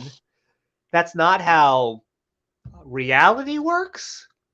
I'd say science, but it's like it's not how science works clearly. But it's just that's not how reality works. I don't know. But it's how God decided to forgive sin. I mean, He already decided that. How else are you going to get rid of sin? I really don't like the men. That's another common lay phrase they like to go around. Well, don't we all sin? Well, no. We all do shitty things every once in a while that we need to work on as human beings. Do we do things that offend and upset a God? Well, we're going to need evidence of that God. So you can't sin if, the big G-man doesn't exist. Yeah. Peter says, would that mean we are anal about our offerings to Satan? Peter, I just have to say that I try to be as anal as possible about my offerings to Satan. Because if I do, then Satan cares about my anal. So kind of works itself out. It's a good trade. I mean, what would it be without Ray Comfort going around? Amy, have you ever told a lie? Amy, have you ever lusted? Amy, have you ever done things with your genitals that God would not approve of? Why? On days that end in Y. Only on those days, yeah. Only on those days. But yeah, they do that kind of nonsense. They start up with, does it have you ever lied? Lie? Have you ever stole anything? You have sinned because you have told a lie once ever. That's another thing that I find funny. And once again, we are not, we are in the Torah. We are not doing the New Testament. But just the notion of a God or a prophet or anyone not being able to lie, all I need to tell you is, sweetheart, he lying to you, okay? Walk away, girl. He telling you that he can't lie and he just selling you sweet nothings in your ear. Walk away. I love that You're claim, trying to though. say that's the lie right there? Yeah, well, they act like it's a superpower to not be able to lie. Like he's stuck in that in Liar Liar. And that is what God is Yeah. constantly like. God just walking around like, oh shit, I can't say anything or else it'll become true instantly, and he's freaking out. Yeah. And Peter says, "Is that why you're analyzing Scripture?" Why, yes, it is. Sounds like Otangelo. Are you going to have a role play? Oh, man. But yes, animal sacrifices, totally moral. Totally. And on the Sabbath, because that's important to the chosen people, day 2 of lamb chops of the first year without a spot. In fact, you got a spot on that lamb, just chuck it right out of the van. And 2/10 deals of flour. Oh, good. Welcome back, ladies and gentlemen, to Cooking with Yahweh. Oh, thank goodness. I like how they have a little flour. You got to mingle a little oil over Like, on top, a drink offering right by your side. Talk about Hell's Kitchen, right? I know. Hey, he's getting better taste, though. At least he's getting better taste when he's not killing people. Gordon Ramsay telling God to fuck off. And That what the would be hell, funny. Yahweh? God on Hell's Kitchen. Terrible. Make the bread rise. It's I didn't even fucking try in raw, English. God. What the fuck? It's fucking wrong. Fucking wrong. It's fucking raw, God. The meat is Throw in the fucking towel. raw. Yeah. Yeah. But yes. And on the Sabbath of 2 lambs, you're going to give me a nice juicy meat offering, if you know what I mean, mingled with oil, and the drink offering is going to be like hella awesome. We're going to toast to this one. Yeah, Oil? the That's God like, is going to kill me. Lube? Oh, baby, that might be what we're saying. I mean, a good time and a snack is not a bad night. This is the burnt barbecue offering of every Sabbath, okay? No other Sabbaths. Besides the continental breakfast, the continental, we'll pretend that's that. Burnt offering of BBQs and a large Diet Coke offering. Oh, good. I feel like he'd be a pain in the ass in the drive-through line. Not that I'm any better in the drive-through line, but I feel Now, like he'd be a pain in the ass too.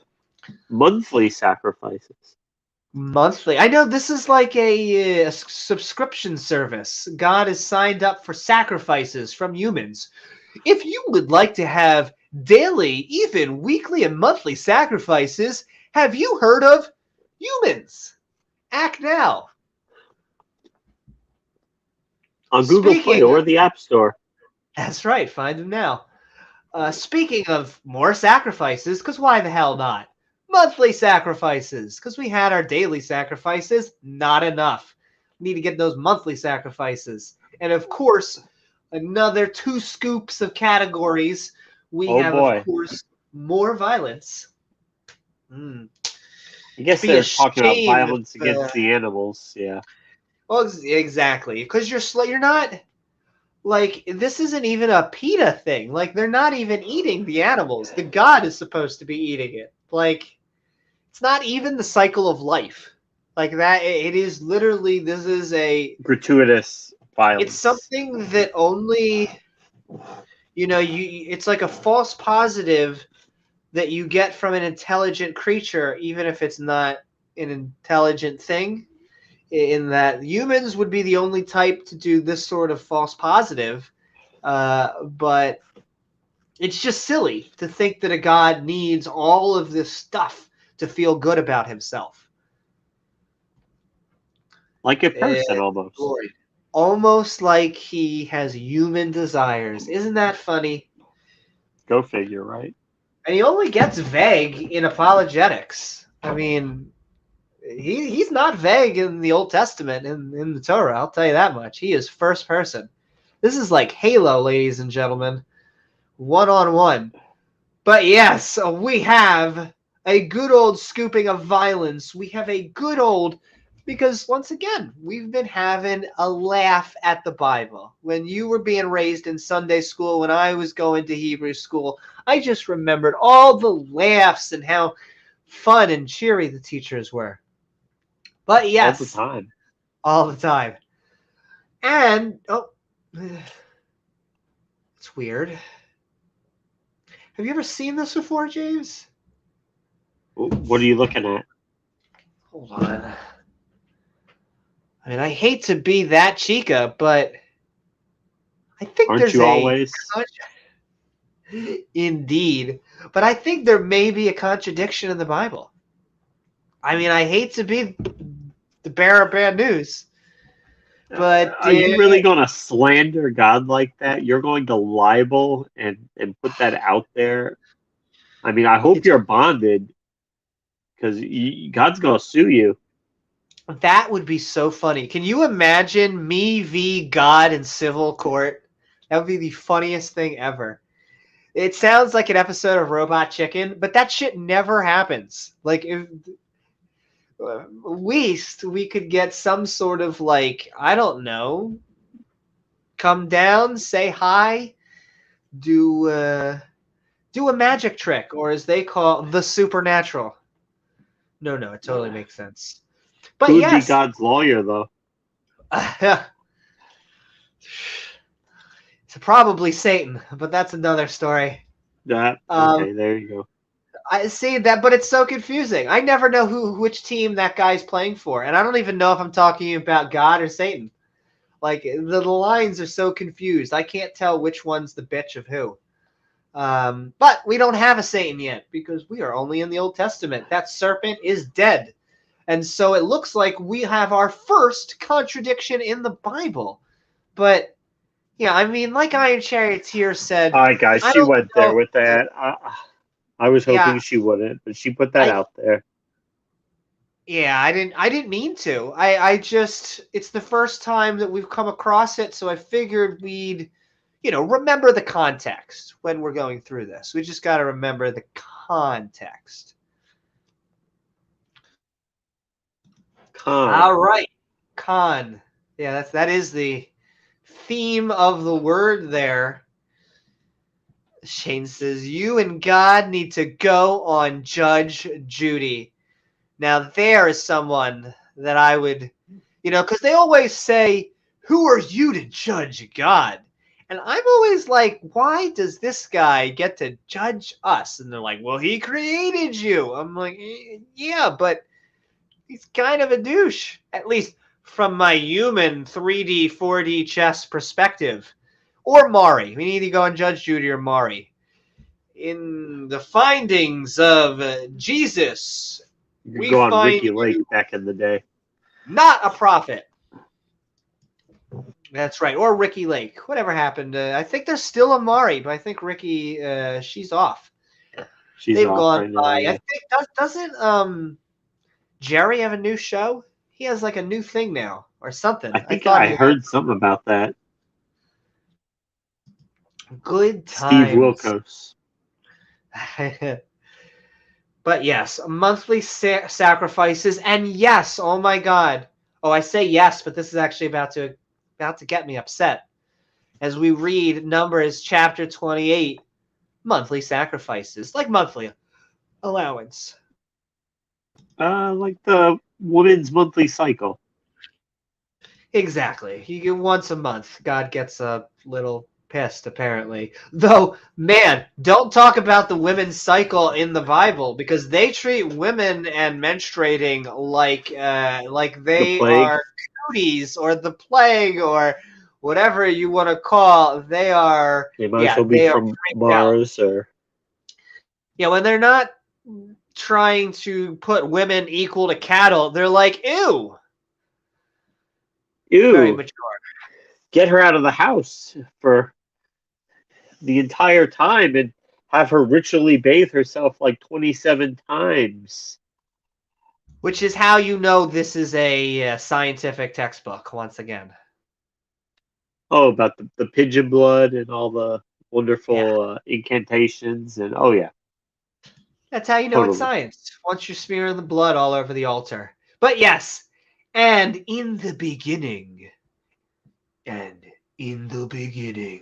of your months, ye shall offer a burnt offering, well done if you'd like, right up onto the Lord Bob, and we're going to need 2 young Sandra Bullocks and 1 Dodge Ram, 7 lamb chops, which I don't even know how they're getting that many puppets to kill, but of the first year without spot.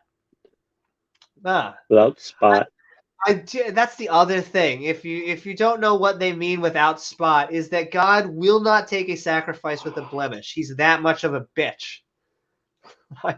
It's gotta be unblemished. Gotta be unblemished. Or else, once again, he'd be like, icky. Ew, She you're said, gonna bring me the worst one that you had? ew, oh my God. I wanted a burnt offering, and it's like medium well. Though I will say, I like a medium, good old medium Sandra Bullock. God goes on Mari. That's actually Springer, but Springer, Yeah, Yahweh, you are not the Father. And then this is when I go, whoo. yeah. But yes, I would like, Not the Father God. I'd like Jesus to go on there with like Yahweh just sitting in the chair, and it's like, no, he's definitely my son. He's my son. Oh, wait. You mean you haven't seen the video out there? You haven't seen it? What? You haven't. Never mind. Now I'm thinking, but now I want to. I'll try to find it for you. Woohoo!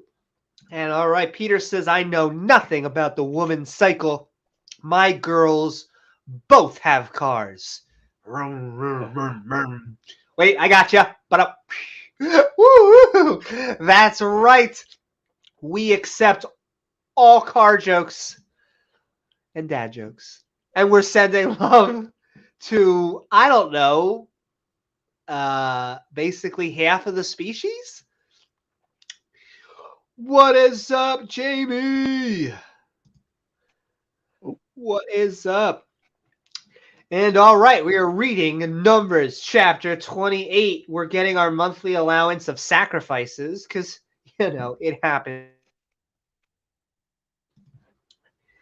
All right, so we got 2 young Sandra Bullocks, both from Miss Congeniality, and 3/10 of, I'm going to need some flour.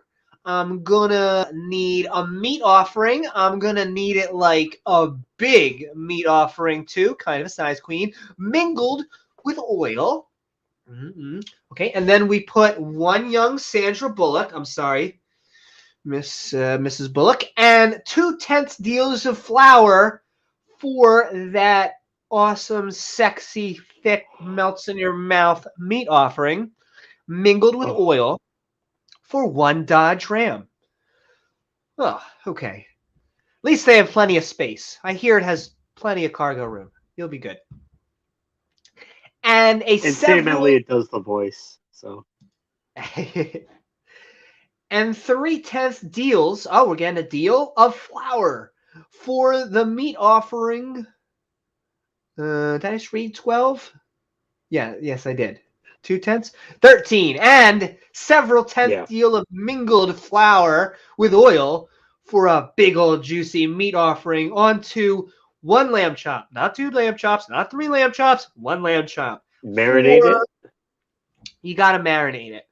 For a well done offering, but I'm going to need more sweet and savor sauce. It's kind of my favorite. And then I'm going to need a sacrifice made by everything was fine until the Fire Nation attacked onto the Lord Bob. Oh, gotcha. Makes sense. Oh, you can't yell fire at a crowded tabernacle. Yeah, that would be bad. Can't cause that much chaos. We're trying to keep things nice and calm with a big old juicy meat offering in my mouth. What were we talking about? Anyway, and their drink offerings. Woo! Shots on the house. God's getting drunk. Ooh, Open ooh, bar. ooh. That's right. And I guess he could just get drunk without the side effects. I don't know. Maybe he's got some special superpowers. And their Like Star drink Trek, offerings, yeah. I will say, if Jesus was hanging around with the boys, he'd be making wine. They'd love him for that. Or I'll be honest with you, actually, it sounds like if Jesus was, at a slumber party, or I'm trying to think a cheese tasting, he'd also be very trying to think what's good with wine.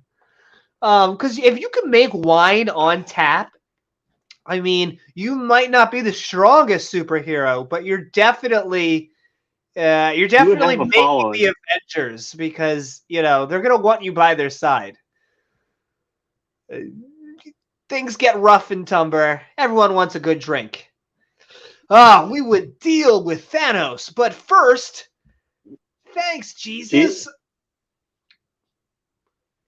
Oh. Pat says, Heavenly bartender.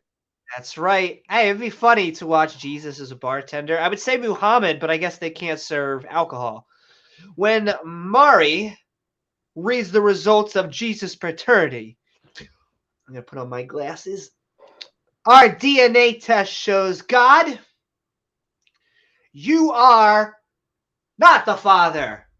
Oh! I put the video, the link to that in the private chat, Amy. You can play that video after. I'll look at that. Give me 1 second. And Joe DiMaggio, you aren't the Father either. Let me introduce Timus the Roman. Ooh. I know. I would watch that show. I feel like it'd be better daytime programming. Jesus asked Mary, "Where do kids come from, Mom?" Joseph says, "Yes, Mary. Where do they come from?" Yeah, because that does seem to be kind of a conflicted story. Sure. No. Mary was a virgin. Totally makes sense. Oh, but remember, because he had the dream too, so it wasn't just because God sent Joseph the dream too, just so he would know, okay, don't think that Mary's been around with other guys, because she hasn't. And okay, now you make me. I'll play. I'm trying to see if I can just play the sound. Hold on 1 second. Do. Oh, I don't think I'm sharing sound though. You're not.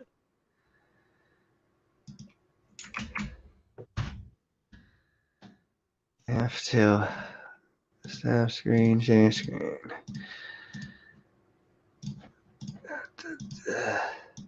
Actually, I'm gonna play it and then turn over for copyright. When it comes to the matter of baby Jesus, Joseph, you are not the father. Woo!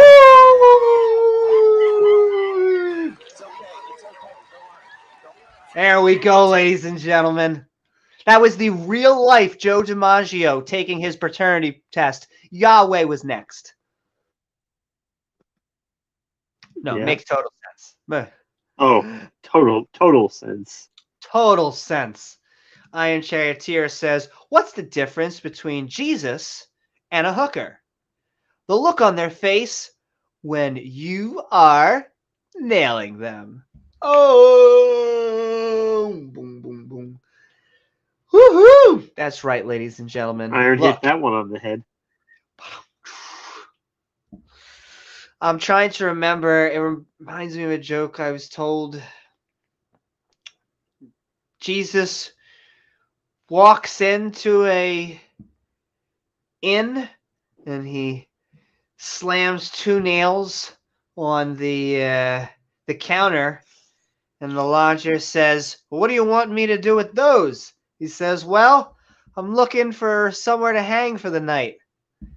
That's Oh, right, Newman. folks. Tip your waitress. Get That's to all Newman. right. Send in love. Keep on sending in all of your thoughts, comments, and one-liners at Blasphemies. Amy Newman so that James and I can see them and read them on screen. But we're running down Numbers So that we chapter can 28. commit blasphemies and thus put ourselves one step closer to hell. That's right, baby. We like selling timeshares in hell. He's a good boss. He gives us paid time off. Is Yahweh going to do that? I don't think so. What's that, the one shirt? Like, work for God. The retirement benefits are great. Yeah, you get to be in dirt, or as the atheists believe, or you get to worship a god forever. Wow. Wow. Which I know sounds good to them. They're always like, wow, that's so great. But to me, it's just 1984 come to life. It's like, oh, great.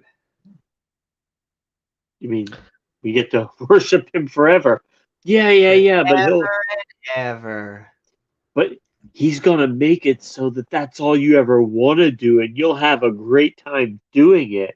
Love it. You'll never want to do anything else again, ever. Which basically means you're a different person. You're a zombie. Yeah.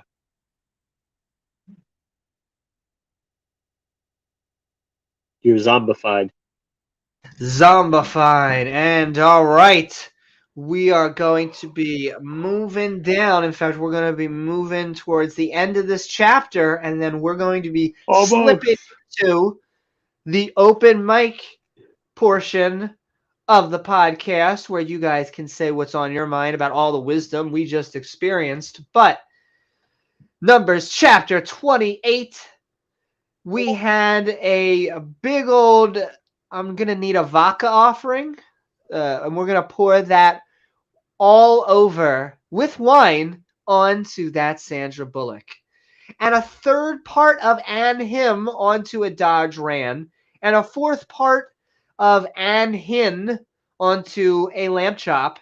This is my medium well offering of every month throughout the months of the year forever and ever and ever, because I'm a cool guy. No, it makes Forever? sense. Forever and ever. And one kid of the goats, Tom Brady, for a sin offering onto the Lord Bob shall be offered. Oh, at least we're getting to some fun. I love sin offerings, or at least I'm good at them. Besides the continual continental breakfast of a medium well done offering and his vodka offering. Or a gin and juice, whatever you'd like. What's the one with Bloody Mary? Passover sacrifices, because wow, we just love our sacrifices, or at least God does. Can't get enough. But it gets better. Gets better, because they kill a dude eventually, so that makes it totally cool. The Lord Bob Larson, praise him. That's right, the Lord Bob.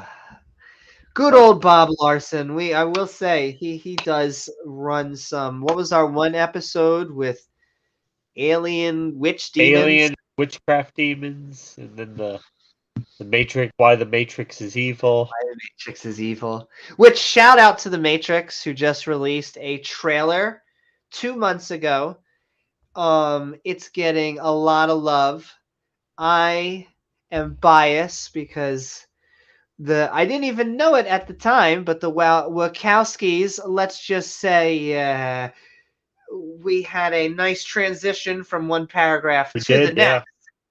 And I just want to say I'm happy because even though I bring it up only to showcase how much it doesn't matter. In that no one in the Matrix community, they're just excited to see the fourth Matrix. And I am excited to see the fourth Matrix. And The How other, long has it been? Over 10 years, right? it's been over 10 years. And I think I saw it in theaters, which is that now it's starting to date me. And it was one of those movies that there are a few movies that change your life. It sounds geeky, even though I say the same thing about Avatar, which, by the way, you all bet against James Cameron. You all take that bet. I know where my money is. And all of our butts are going to be on that seat in Avatar 2. I just want you guys to know that. His When quote is that is coming like, out? December 2022, 1 year from now. We are in post-production on the first movie. So it is done. Another Pieta one that says waited a long time. it is. And the reason they asked him why it took so long, and he said that it wasn't because he said you guys choose, as in the media, to choose the word delays, but we were just viewing it as creating the script, and it just took us that long to create the script and then to invest in creating the technology because the technology didn't exist at the same time. And it's why the Matrix, the original, and why the Avatar have such dreamlike qualities is because you can't find those movies anywhere else because they created the technology. So when they went to Will Smith, because they went to Will Smith, the Wachowskis, and they threw Will Smith a pitch that was basically like, imagine you could kick, but then while you were kicking, you could see all around the kick in 360. And Will Smith was like, I'm going to go make the Independence movie, but good luck with that. And then I assume they must have done the exact same pitch to Keanu Reeves, and he went, whoa. That is the only way I can imagine that happened. But yes, they pushed the technology forward. They created a camera system that could do that in 360. That's why you never saw a bullet time effect before, because they created it. Just like James Cameron created the technology for the first Avatar. He created rig heads. So he was one of the first to put a camera on a helmet and just collect data from your facial expressions. And so it just blasted everyone away because it was like, how does this look like such realistic dialogue? Why does it seem like that? Because they pushed it forward. And I'm betting, this is the end of my rant, because James Cameron is creating technology. He's creating the technology to film underwater. When audience sees it, they're going to be blown away, and they're going to want to see it again because they're going to say, I have never seen anything like that again. I'm betting. I'm just saying, don't bet against James Cameron. I know where my bets are on. And okay, your bias, who knew? I like to say, just like my laptop, who goes Apple and Windows. That's right, I do go both ways. And Shane says, God is one of those picky motherfuckers at a restaurant that never leaves a tip. I know, right? Sorry, He does seem like an egg.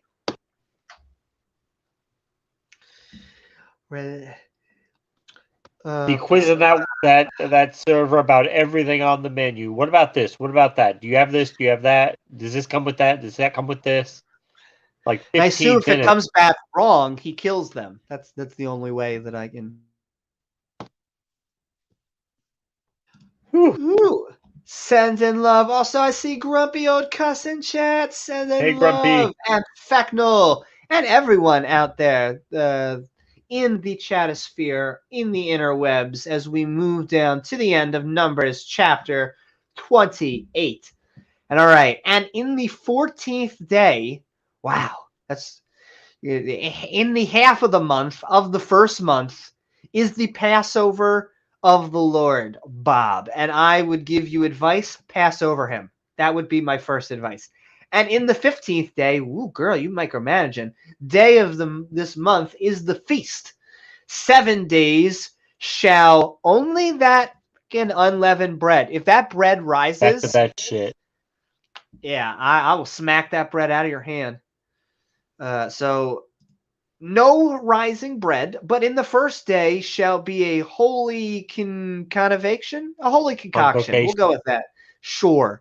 Ye shall do no manner of servile work therein. In fact, if you're picking up sticks, I'm going to blow your head off. Ooh. No servile wars.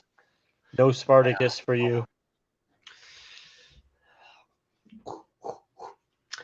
But ye shall offer a sacrifice made by everything was fine until the Fire Nation attacked a medium well done offering onto the Lord Bob.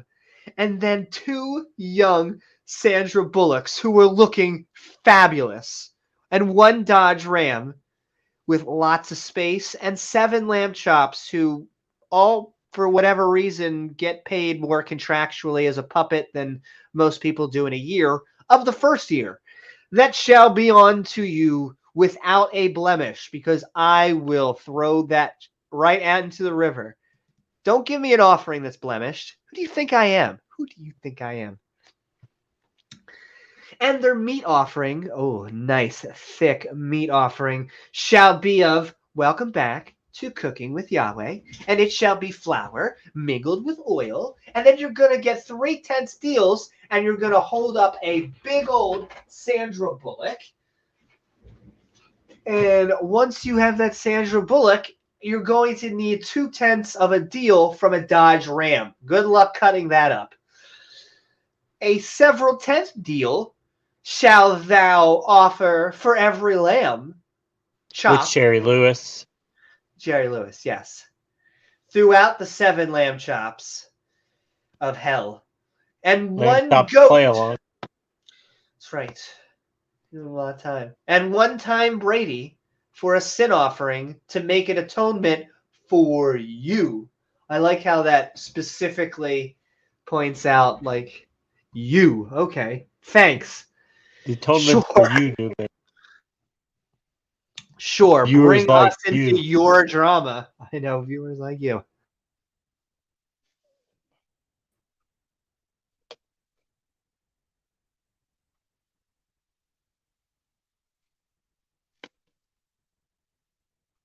You're muted? Oh, sorry. Yeah, Satan tried to, or maybe it was Yahweh tried to take me Tried to down. silence you. Tried to silence me. Those damn deities. Ye shall offer besides the medium well offering in the morning with my coffee. I'm kind of a bitch until then, which is a continual continental burnt, well done offering. And I'd like some. I'll take potato on the side if you have it. I guess I'll take broccoli, but whatever. After this manner ye shall offer daily. Oh my God, micromanaging throughout the 7 days. Yo, there was a guy going around. I think he's been on our channel only once, but I call him the 7-day guy, where he is like, can you name another, once again, universal truth with all these the universal, besides us adhering to a 7-day? It's like, yes, lots of things. Well, just name things in physics that have nothing to do with the 7-day week. We know the first and second law of thermodynamics. Boom. Doesn't need to be a 7-day cycle or have the Bible. It's a funny claim, though. I always find. You Like, submit to the French 7 Revolution. days of my God. Yeah, they tried to implement 10-day weeks. That didn't go over very well. Well, I think and there's a lot of different ones that have done it throughout time, and they've adjusted themselves. And there's a lot of ways to get close to accurate time periods, and many countries did. But this is a refined system. They were standing on the shoulder of giants. It's easy now to basically say, oh, you how did you guys not know time? But we actually got pretty close. The Aztecs had lunar cycles and all different sorts of methodologies. The Babylonians had a 7-day week cycle. It's just a very funny argument, and they always seem to be like these gotchas that I don't have any gotchas. Like, I have things that I think are nails on the head to go to, like my prophets aren't real. But I really don't. But that's not like a gotcha. Like, I'm not trying to be like, ha ha, prophets aren't real. It's like, no, that's just what I believe. I just don't believe. Pretty dumb to pick a guy and communicate with him, and we all just have to take that guy's word for it. Exactly. I hate to use the C word because it triggers them so much, but it's cult-like. I don't know what else, how to sugarcoat it. And that's right, Iron Charioteer. I will say I am a very happy potato today. Woohoo! Mr. Potato Head. Mr. Potato Head. I will say that's another thing that just triggered the religious, because they're coming out with they made it seem like a gender neutral potato head, but I think a Mrs. Potato Head was coming out, and they were acting like the Mrs. Potato Head was taking over the potato head, but it was no, they're just selling a Mrs. and a Mr. Potato Head, and you can get either. They've had both for a while. What have I know, James. Bits about where they start a non-binary potato head where the yes. Well, that's what they thought it was. Like they get triggered by like it's a neutral potato head, but then the other potato head you could still buy. So it's not like they're closing. It's one of those, you're making me not be able to say Christmas, and you're like, who is not making you say Merry Christmas? They had genitals on the bottom, but you could swap them out on the potato head. That would really drive them crazy. I hate to break it to all of the Christians who have raised your children with Ken dolls, but they ain't got no junk. Just a heads up, in case you were looking to give an anatomy class via dolls. Woohoo! And all right. Oh, and I see that we are actually sneaking up towards the end of our Bible study, which means we're going to be slipping into another 30, 40 minutes of open mic. And that also means I am going to be sending the link to join us, whether you are on Twitch, Facebook, or YouTube. You will see it in chat and can come join us live for our Skeptic Bible Study. Focus. F-U-C-U-S. What does that spell, James? Good time. A good time. That's right. With Gary. With old Gary. And I will say, if I would actually like to, there's a few, probably because I am a little bit of, trying to think what the word is masochistic. I want to go back on Darth Dawkins' server, and I would like to go back on channels like EF Dawa and other ones that deal with, because we've been putting more time in towards things like the cosmological argument, things like the contingency argument, and I feel way more comfortable understanding why they're bullshit. Yes. I have more questions. I just want to know when they're going to be sending things like the Kalam to the science lab, because as far as I can tell, all of the philosophical arguments that they've put forward are unfalsifiable. All of them. Every single one of them. Unfalsifiable. You can't test them. And that's all they don't really care about it being true. They just want it to be unfalsifiable so they can pretend that it's reasonable. If you start with the position that it is true and then work backwards, you're just looking for evidence. Anything that fit that bill, yeah. And all right. I'll pin that in chat, and we're going to finish up the Bible study as we are reading Numbers chapter 27 and You 28. guys, they heard it here first. Newman is going to, at some point, battle the script again. She's going to put herself through that Newman versus the script.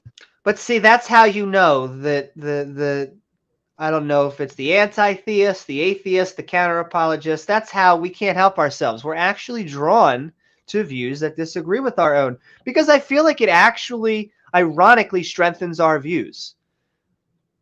Like if your views can Right. stand the test of scrutiny, Right, because you can put them out there against all these different arguments, practically begging somebody to come and prove you wrong, or then a coherent, logical, reasonable argument for God, and they never can. Yeah. yes, unless they go towards towards solipsism, which, as if we all know V from the lovely ACA programs and Skeptic Generation, they are awesome. And they were basically pointing out that when any theist or creationist goes to solipsism, basically the argument's over. Like once you start questioning whether reality exists, like when you I don't go even know what we're talking about. Dr. Flower, when you go the full sunflower. That's right. Iron Charioteer says you should have a debate with Daniel Haikikaju. Probably butchered that, but the Muslim extremist, I would love to. I mean, I would be up for having a debate on that, a modern day debate, or finding a mod and going myself on debate my bras with James. We have Just get another neutral mod. Get another one, yeah. But I would absolutely. I love debating. It's why I love the debate community. It's why I love the skeptic community. And I take a more Socratic method, sometimes gets other non-believers angry because my voice doesn't always sound combative, and yet nothing makes me happier than, ooh, that's a good question, Amy. Because then I know that I'm really starting to get towards what their actual beliefs are. And if they say it out loud and it sounds sane, then maybe I should believe it too. It really never works out that way. But do you really think, how often is that going to happen? Like I said, you deal with emotional arguments, attacks on science, or philosophical hypotheses from 1,000 years ago. Like those are our choices right now. I'd be open to other ones, but bad philosophy, bad science, and bad history. Take your pick. Take your pick, baby. And all right. The other thing I will say, I agree with this, and I think is a good thing of our channel, and a lot of other skeptic and non-believer channels, is that we are an equal opportunity offender of blasphemy. I know that there are many atheists that think that there are one religion that's worse than the other. And while that is an interesting debate, for the most part, my anti-theism is just top level. Like, I don't believe that there is a deistic mind that controls the universe and created it. And so I agree. Atheists should be not attacking, but debunking arguments from any religion and all equal opportunity offenders, because they're all the bullshit. same non-truth. They're all bullshit. Some of them, they're nicer than others. We'd rather, like, I'd rather take the evolutionary theist. I would rather take the science theist than the creationist that's kind of, taking it literally. But also the metaphorical theists, I think, are a little hard to detach from the religion because they have kind of separated it. And so you can kind of put this over here and the drowning of the planet over here. They've separated the falsifiable from the non-falsifiable. They're just going with the non-falsifiable. His channel, from Iron says, is on YouTube called The Muslim Skeptic. I feel like I've heard of that. Check it out. It would be great to have a debate with this guy, Daniel. That would be good. The Muslim Skeptic, huh? The Muslim Skeptic. And hey, once again, we are a skeptic channel. And so we welcome all skeptics. You know, I know that sometimes the flat earthers self-identify as skeptics. I disagree with their usage of that label. Nonetheless, It's a bastardization, yeah. It is, because when you have the evidence on one side, you're not actually a skeptic, you're more of a denialist. Right. There's not Holocaust skeptics because they're not just asking questions. They're looking at the evidence and saying, no, I'm not convinced by it. That's not skepticism, that's delusion. And all right, we're going to finish up the end of this chapter and then move into the open mic and then the Discord for an after show, ladies and gentlemen, as we have been Skeptic Bible studying on Numbers chapters 27 and 28. Moses out and Joshua in. That's right, ladies and gentlemen. We're giving Moses a final goodbye. He's going to bow out? Ye shall offer these besides the burnt offering in the morning. Okay. We got the sweetened Savior I made love by you the in the fire morning. Oh, wait, and wrong. servile work. Okay, gotcha. So this is our last one. We have sacrifices on the day of the first fruits, which is what that says, right? It is. I think it is, exactly.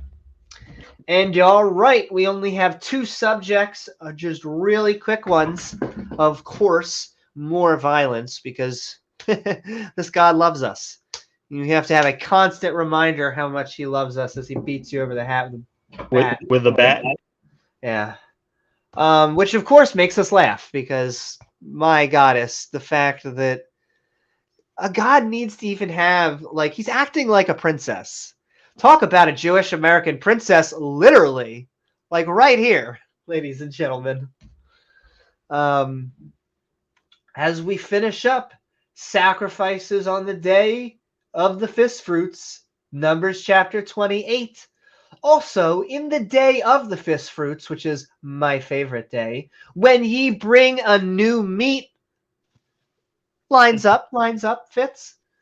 When you bring that thick new meat offering right up onto the Lord Bob after your weeks of, having no fat November, I understand. Ye shall have an holy convocation, or maybe a confection would be funnier. Have some candy. Ye shall do no servile work, or I'm going to blast your head off. Good times. But ye shall offer the burnt offering medium well, please. For can I have extra packets of sweet and savor sauce onto the Lord Bob? And then I'm going to need 2 young Sandra Bullocks. Once again, if she has her gun and heels, that would be preferable. 1 Dodge Ram, if you could clean that down. And then 7 lamb chops smoking a cigarette of the first year. With Jerry Lewis. Sherry Lewis. Sherry Lewis, yeah. Sherry Lewis. The puppeteer. Oh, is that what his name is? Sherry Lewis? Yeah. And their meat offering, that's who I was thinking of. I just didn't know his name. Sherry Lewis, ladies and gentlemen. 7 of them. Her name. It's a her. Oh, it's a her? Yeah, Sherry Lewis. Ladies and gentlemen, I'm learning. The lady with the lamb chop puppet. Bob. 7 lamb chops of the first year, but not the second year, not the third year, not even the 4th year. First year, ladies and gentlemen. And their thick, sexy meat offering of welcome back to Cooking with Yahweh. We're going to take flour mingled with oil, and then we're going to take 3/10 of one of our Sandra Bullocks, which sounds a little medieval, but sure. And then we're going to take 2/10 deals of one of our Dodge Rams, and you're just going to mix until you get a good puree.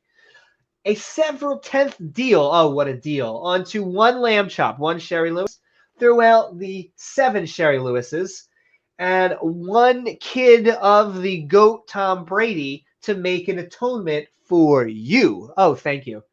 Who's that for? For me? For you? Oh my God.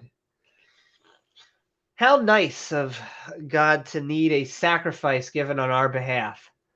Thank you. Ye shall offer them besides the continental breakfast of a medium well offering and his nice thick meat offering. They shall be unto you without blemish. I see a blemish on that D. Nah, we out. No hee. And their drink offerings. So we're going to take a vodka, some gin and juice once again. If you like a Long Island iced tea, whatever your drink offering, grab it and give it to Yahweh, because apparently he needs it way more than we do. Ugh. My lordy. Whew. And all right, in a second, we are going to be moving into our open mic. But what do you think, James? We had daily animal sacrifices, Sabbath sacrifices, monthly sacrifices, Passover sacrifices, all the sacrifices one could need under one roof, basically. Sacrifices on the day of the first fruit. I think it was good. I just could have used a few more sacrifices in there. I don't feel like they were enthused enough because God is so great. I mean, this paltry amount of sacrifices really, honestly, is that enough? Do you think that's enough, Amy? I think they're only doing the bare minimum for God, and I mean that God is great, God is merciful, but do you want to get to heaven and know you got there by doing just the bare minimum? I mean, James, we need to reach for the sky. The sky that apparently when we reach out for the clouds, there's nothing there, but they thought that's where he was. Yeah, I don't know where they would have got that from. I mean, the whole Tower of Babel thing, God thinking they were going to get up to him, but anyway. James, you're just overusing your noggin. You just gotta turn that organ off, and it just all makes sense. With a sweet savor, yes. With a sweet savor. Sweet savor. You need that barbecue sauce once you're given some offerings. And all right, ladies and gentlemen, we have been Skeptic Bible studying on Moses out and Joshua in. Who knew Josh Groban would be the man to lead the Israelites? It all makes sense now, though. I do. Hey, I prophesized it. I just couldn't say it out loud or in public until afterwards. And all right, we got Pat and Mark backstage, which means we are switching into our Skeptic Bible Study open mic. Oh, my. Oh, wow.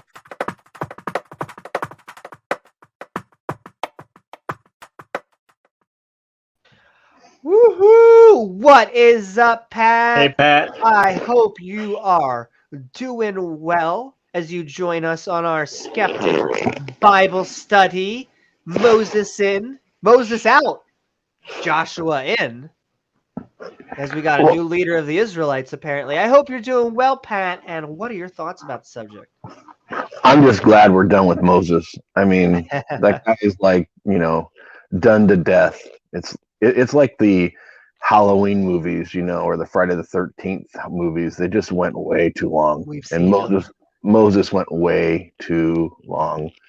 I think it could have been a better bump off though. Something like Godfather, Aaron comes in, tells him, hey, watch out, there's all this bad stuff coming, and do some big prophetic thing, and then SEAL Team 6 hit team comes in and takes him out, but rather he just gets old and he's going to have to wander off and die, which kind of sucks.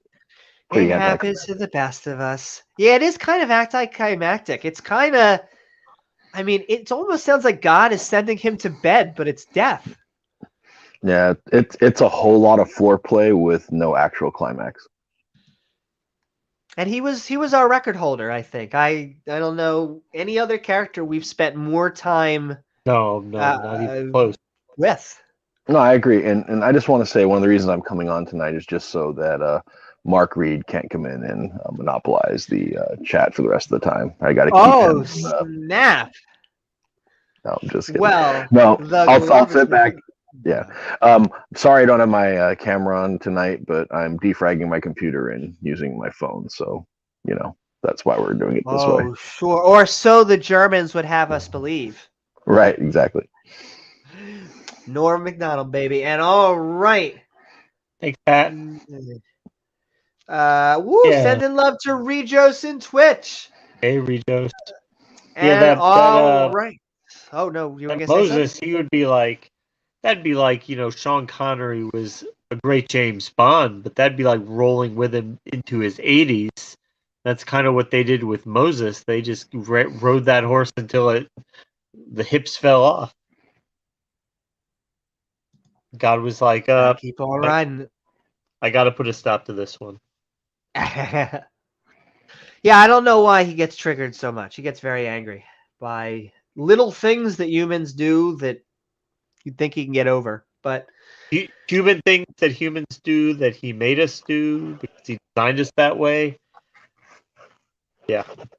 You'd think. But all right, we're going to keep on moving down till we get into our open conversation. We got Mark and Peter behind stage. But, boy. Mark, I hope you are doing well as we are Skeptic Bible studying on Moses out and Joshua in. Hope you're doing well. And what are your thoughts about anything that was said tonight or the subject itself? Well, I got a few thoughts. I can't help, I look at Numbers 28 and I can't decide whether it's a holy text or a menu for a gastropub. It's just, I just find it really odd that, back in the day, this God character is all about the sweet savor of burnt flesh and seems to have a real, gastronomical bent of this burnt offering. And it kind of makes sense. And, I'm sure Pat will talk about sort of the cultural impact of these rituals and ceremonies kind of thing and stuff. But, nobody nowadays even sort of says, hey, God likes burnt offerings kind of thing. But at one point he did. And it just seems really weird that now now you say, hey, God likes burnt offerings. It's like, why did he suddenly change his mind? And what was the whole deal? It seems really weird, and it seems more of a cultural change than a divine one. And if I could just add on to that, the weirdest thing about the whole Christianity thing to me is they will look me in the eye and they're like, no, we're not killing an animal. We're killing a human. Don't you understand? And it's like, that makes it better. And they're like, yeah, it was perfect. It was perfect. It's like, it better? Apparently so. Apparently, if you're you're willing to give up your perfect son, who's also yourself, in order to forgive people who might not have done anything wrong except their parents or their ancestors did. Apparently, that's morally right. Who knew? Perfect. Morally perfect. Right. And that's apparently a perfect plan. And that's, I don't know how that becomes a perfect plan, but apparently you can't understand it, so don't even try. Don't even try. His ways are different than our ways. Right, works in mysterious ways, and anything he does is automatically moral, so it must be moral from that logic, or lack thereof. I don't know how you get there. It's very strange. But there's the Numbers 28 in particular, where it just says, hey, look at all this yummy food. Isn't it cool? God likes it.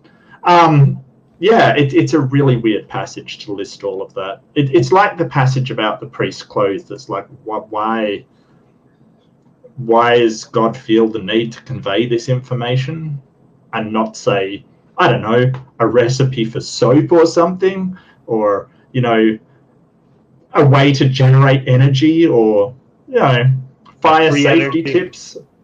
I don't know, a way to treat wounds. You know, This beat out penicillin. slavery, apparently, and then Yeah. germs and other stuff.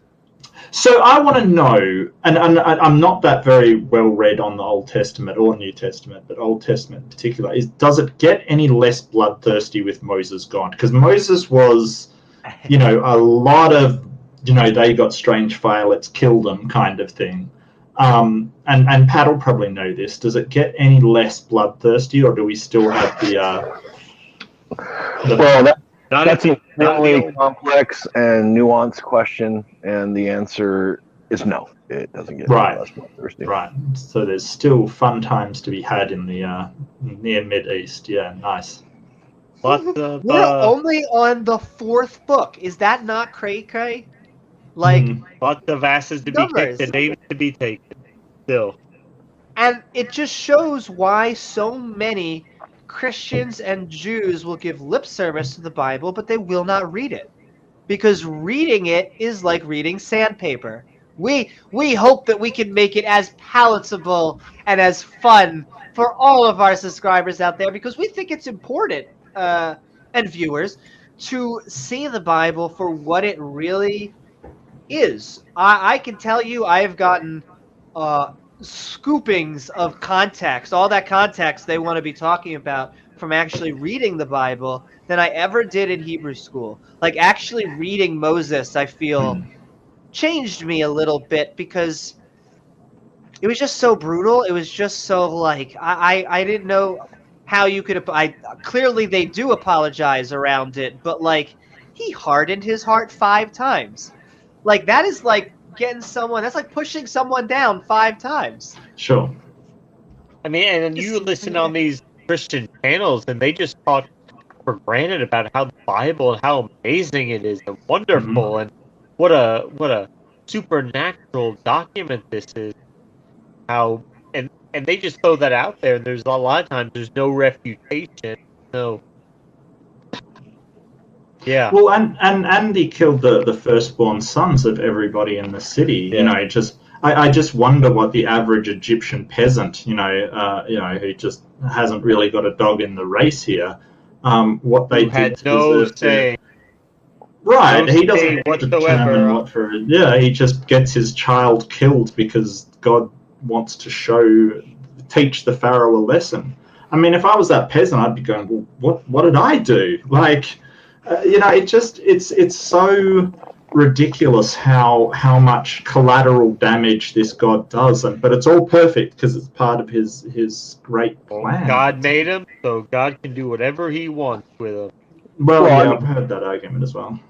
I think the interesting thing though is if you were to just try to think about it from the Egyptian point of view, if again, this is a bunch of ifs, right?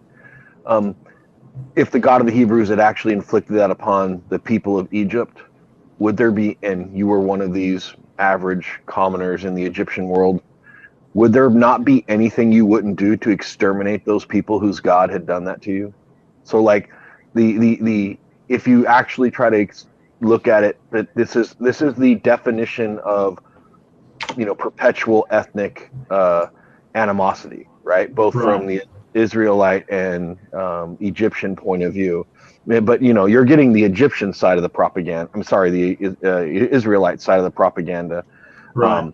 And this is the important thing to remember. I mean, this is why the Israelites can say they're justified. Look, our God did this to them. We escaped. Now we're fighting them. And they're, you know, but this is how they explain what went on in their own history. But it also explains why A, they're better, and B, they have a right to have things done to their enemies. It's just. And so, oh, nope. I'm going to interrupt you guys. I got 2 comments that we're going to get Peter in. Shane says in Hebrew school, you basically learn how to read and chant Hebrew so you don't embarrass your grandparents at your bar mitzvah. That is 100% right. Like, Okay. The entire point of learning it is so that, in my opinion, me getting bar bat mitzvah was so that my mom could happy cry. She got to happy cry. I got like a kick-ass party because all I care about is the secular version. And then I never did another religious thing again. So good deal. Except when you lost your key. And that was before that, I think, or Oh, around. that was before. I'm trying to remember. It's a little bit fuzzy, as are probably many things with me. But because that's like the Fuzzy handcuff? teenage stage, I would probably say it was around that time that I did offer that one prayer. For those of you that don't know, I have only realistically prayed once in my life that I can remember, and it was for keys. I could not find my keys, and I was not going to be allowed back into my house and to play with my friends unless I had found my keys. And so I am glad that it did. And so I am glad that I was able to find my keys, even if at the same moment there was some sort of bacteria eating out someone's eyeball. I think that's a good trade-off, in my opinion. Keys, eyeball, keys, eyeball. At the moment, I'm so thankful for my secular upbringing. I really am. I didn't have to deal with any of that. The worst I got was some light astrology from my mother. That's about all. Astrology's there. We should do a podcast on astrology. That'd be interesting. Because we do have a metaphorical, the girl dick, for religion. I can't help it, ladies and gentlemen, as the anti-theist in me. It's just my favorite superstition to target. That being said, oh my, are there many superstitious views out there. We need to do one on ghosts. We need to do one on the Ouija board. No, don't tell Bubbles about that one. That's going to be a debacle. I want Dr. Bubbles to come on. Shots fired at Bubbles. I think I told you. I just picked up a few Ouija boards, right? For some research I'm doing. So when I'm ready to do it. Yeah, but if you use one in a haunted house, it has to be a haunted house. Don't forget. Exactly. It can't be a regular house. If I'm just gonna say, when I brought him in the house, my wife kind of looked at it. She didn't say anything. My wife's a theist. And I'm like, it's for research. I go, I'll make sure I summon the demons downstairs. And she got like, okay, just keep them downstairs. And that was our official. I think they're going to be limited to. It's just like hanging out with the guys. Just keep them downstairs, playing poker. You'll be fine. I will tell you though, is getting really loud. I was able to pick up one in wood it's fairly elaborate. I'm having it restored right now because it was damaged. But it's funny, actually. Pat, I pick up many things in wood. What were you talking about? Exactly. I'm here all night, folks. No, but like they can be pretty elaborate. These were obviously ritualistic objects. The one I procured, it was manufactured in the 1940s. By Hasbro. Ooh. No. This was privately crafted, like a commissioned piece that someone had in their home. I also have some of the more modern reproductions that are I like just commercially available kind. But I do think that's the really interesting thing is that the intricacies involved, and although they generally follow a form and style, not all Ouija boards are actually identical until they were starting to be mass produced for commercial. They tend to have quite a bit of nuance with them, and I think that's one of the interesting aspects. Probably got popular, that model that we all think of, and then that model just gets replicated. That was the Hasbro model that became sort of a famous kind of thing. But the thing is, okay, so I had a thought here. So you have to do it in a haunted house, right? But if you go into a house and the thing moves, doesn't that automatically make it haunted? Well, I would also want to find out your criteria for haunted house. What kind of detection, equipment are we going to use? Are we going to use our Amy's magic wand? Magic wand. If you wanna talk to Bubbles about his criteria for haunted, you can. I really not at all. There's no need. I'm again. Well, so what experiment are you using them for, Pat? What are you doing? So I'm not experimenting with them is, I study ancient magic and witchcraft, right? So I'm doing a piece on divination. So there's various forms of divination practiced throughout the ancient world, and I'm tying them into modernity as much as I can. The Ouija board's actually a fairly recent ritualistic object, right? So I've purchased these Ouija boards partially so I can reproduce them in my research, and then show styles and forms, pictures. But I also am taking them around to people because I don't want to jump ahead of myself, but a couple of, particularly the older pieces that were individually reproduced, they have some uncommon symbols and forms that really we're not going to get into until I publish on it, that are really kind of unique. And I've had to go to a couple experts and say, hey, what's this? Or at least confirm what my suspicions were. And I was right, but I was referencing literature that was kind of outside my wheelhouse. Well, it's weird, the sort of beliefs that have stayed. Like, people still think you can find water with divining rods and things like that, which is just Dowsing. Dowsing, right. That's the name for it. Yeah, it's ridiculous. And they sort of have done experiments, and people trying to find the water in buckets, and it's chance. It's pure chance. And I want to say this, and then I'm going to put Peter in. But one of the things that Joseph Smith used to do was pretend to find water for people. That was one of the things, yeah. And so he used to tell people he would find water, and then after they paid him, guess what he'd do? Leave town. Mark, you couldn't have guessed more correct. He would get take the money and run. Yeah. He was like the classic con man. The water was substantially further away than he first thought. It's on the other side of the country, near the ocean. We'll be back. Yeah. And all right, we are going to get Peter in here, and that's going to be the deck we're working with tonight. We're only going to be going for like another 20 minutes before we go in our outros and head over to Discord. But Peter, the one, the only, I hope you are doing well as we are Skeptic Bible studying Moses out, Joshua in. I hope you're having a good time. And what are your thoughts about anything we've been talking about or the subject itself? Well, it isn't exactly Peter. I was looking for a guy named Pat, who recently got some Ouija board. Mwahaha. I'm about to haunt your house. Are you now? No, not really. It's just me. It's the ghost of Angelo Pass. I was trying to see whether or not he'd fall for it, but he didn't. He was quiet though. I thought we saw a real ghost. Yeah. Well, no, not really.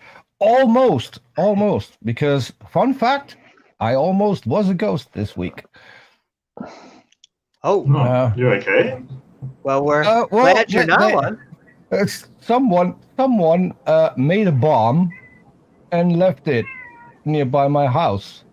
What? And so yesterday morning, they had the bomb squad come in, and they exploded the whole thing. It would literally have flattened my house. It was that powerful. So it wasn't like a little nail bomb or something. That was the real deal. There's a gang roaming around here, blowing up ATM machines, and fun. They probably got rid of it because they saw something they didn't like, so they tossed it out of the car and it landed close to my house. Oh. So you think you're thinking it was bad luck, not targeted? That would be my question. Yeah, no one's going to bomb me. We love bomb you, Peter, so much. There is this young puppy that is following me around because apparently I talk too much about his god, and so.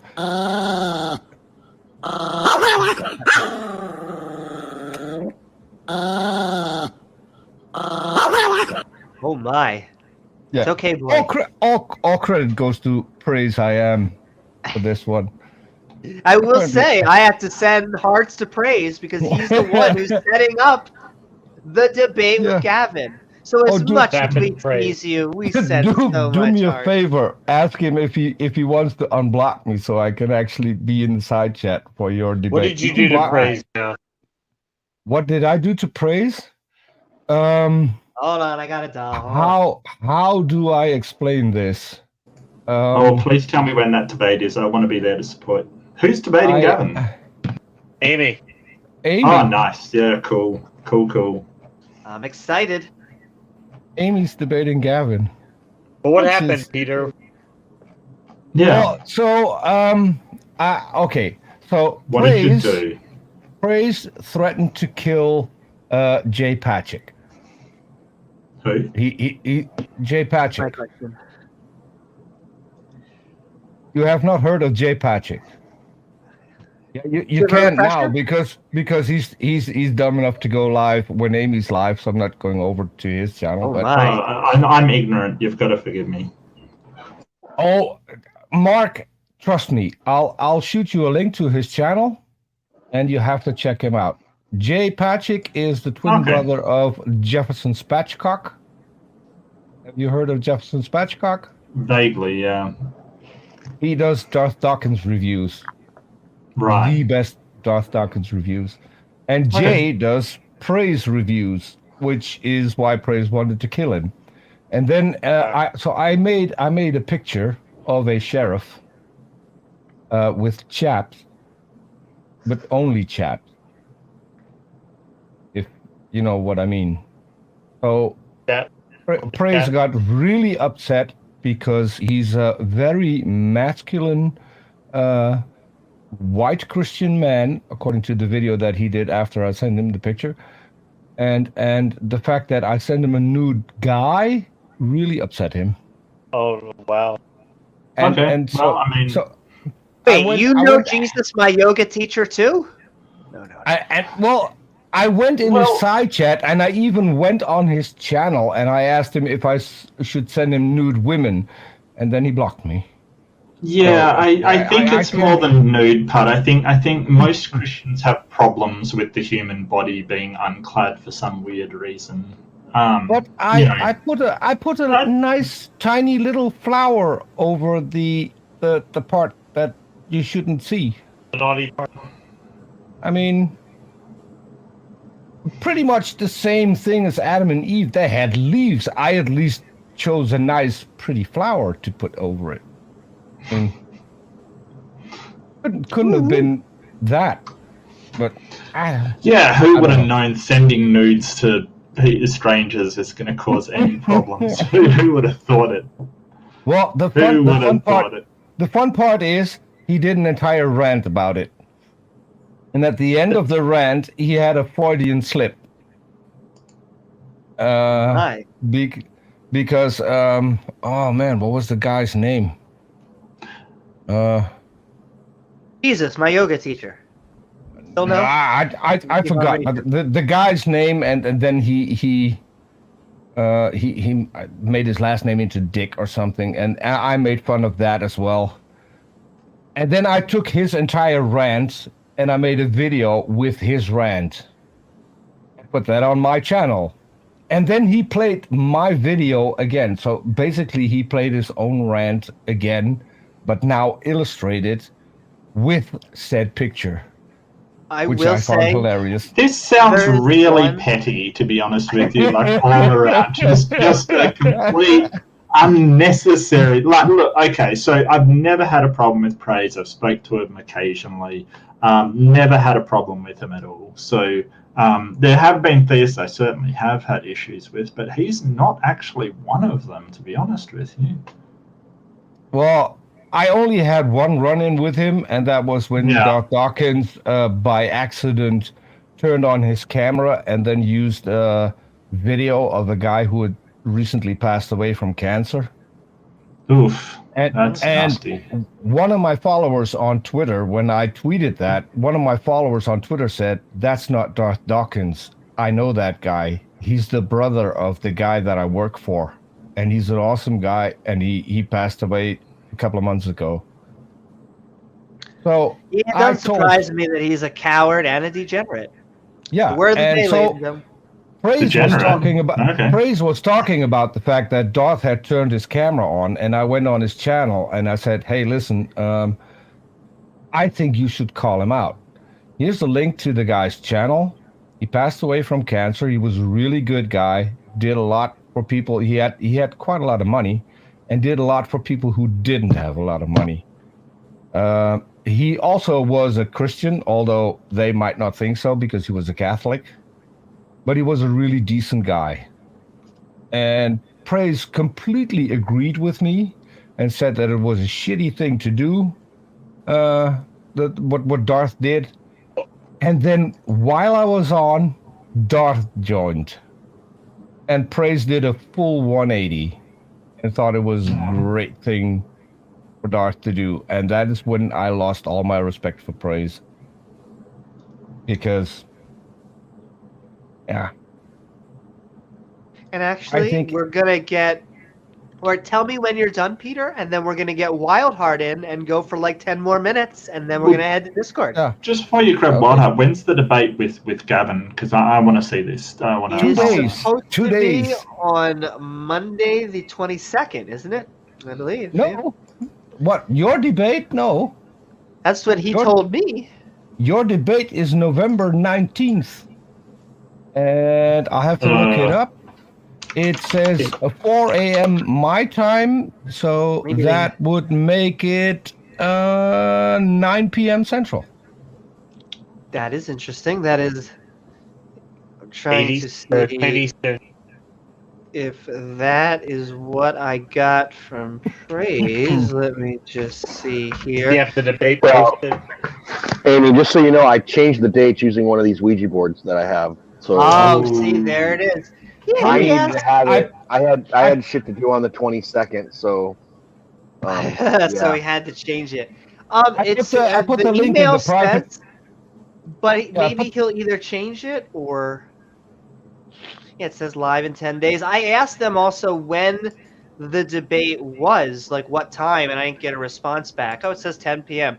I mean, when is November 18th? That's Thursday? Thursday at 10? I mean, I could probably do Thursday at 10. I was expecting the 22nd, but I could make it work. I've had that up for at least 5 days. I found it by accident because someone said he had a community post done on me, so I had to look, but that was months ago. I think that was. And then I saw James upcoming debate, Amy Newman and Gavin. I thought, not going to miss this for anything in the world. I'm going to be there. I'm excited. I really enjoyed my debate against Gavin. He was pretty well behaved, and it was a lot of fun. Like, it was just good fun. You'll have a blast. I only tease him because it's fun, and I tease everybody. But yeah, I'm sure. I'm looking forward to a good debate. If he's civil, I'm civil. A good debate. I don't look for gotchas, even though I do. How should I word this? I am biased. I'm one of the few people that I really do want to convince others, which is, I know, a bad position to be in sometimes, but it's just, it goes to the anti-theism and the counter-apologism. Amy won't wear pants either. She'll be... That's right, baby. See, I don't think he would ever do that because I would probably give him the reaction that he would not want, or I can't even say that. Let me not put intent, because that's saying that Gavin wanted to do that.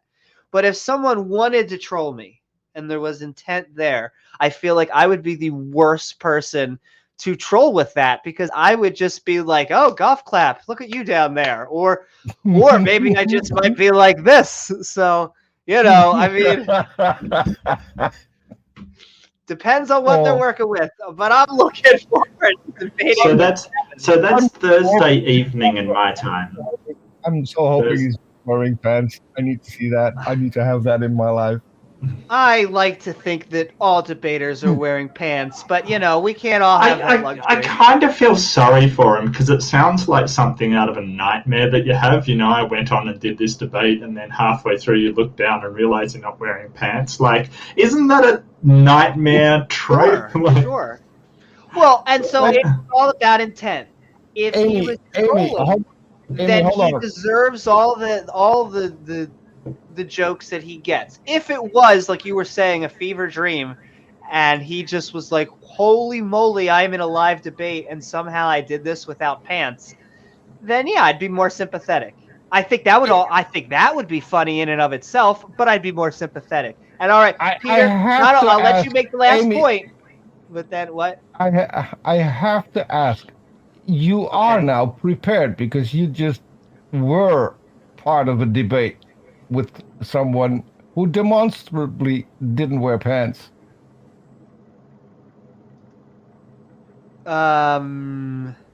Conspiracy Trying to Castle? think. Oh, he doesn't wear pants? You didn't see that? He stood up to show that he wasn't wearing pants. No, I did Did you- not. That must did have you been. miss This is how that? much. Was that Oh, during? My yes. lordy. Yes.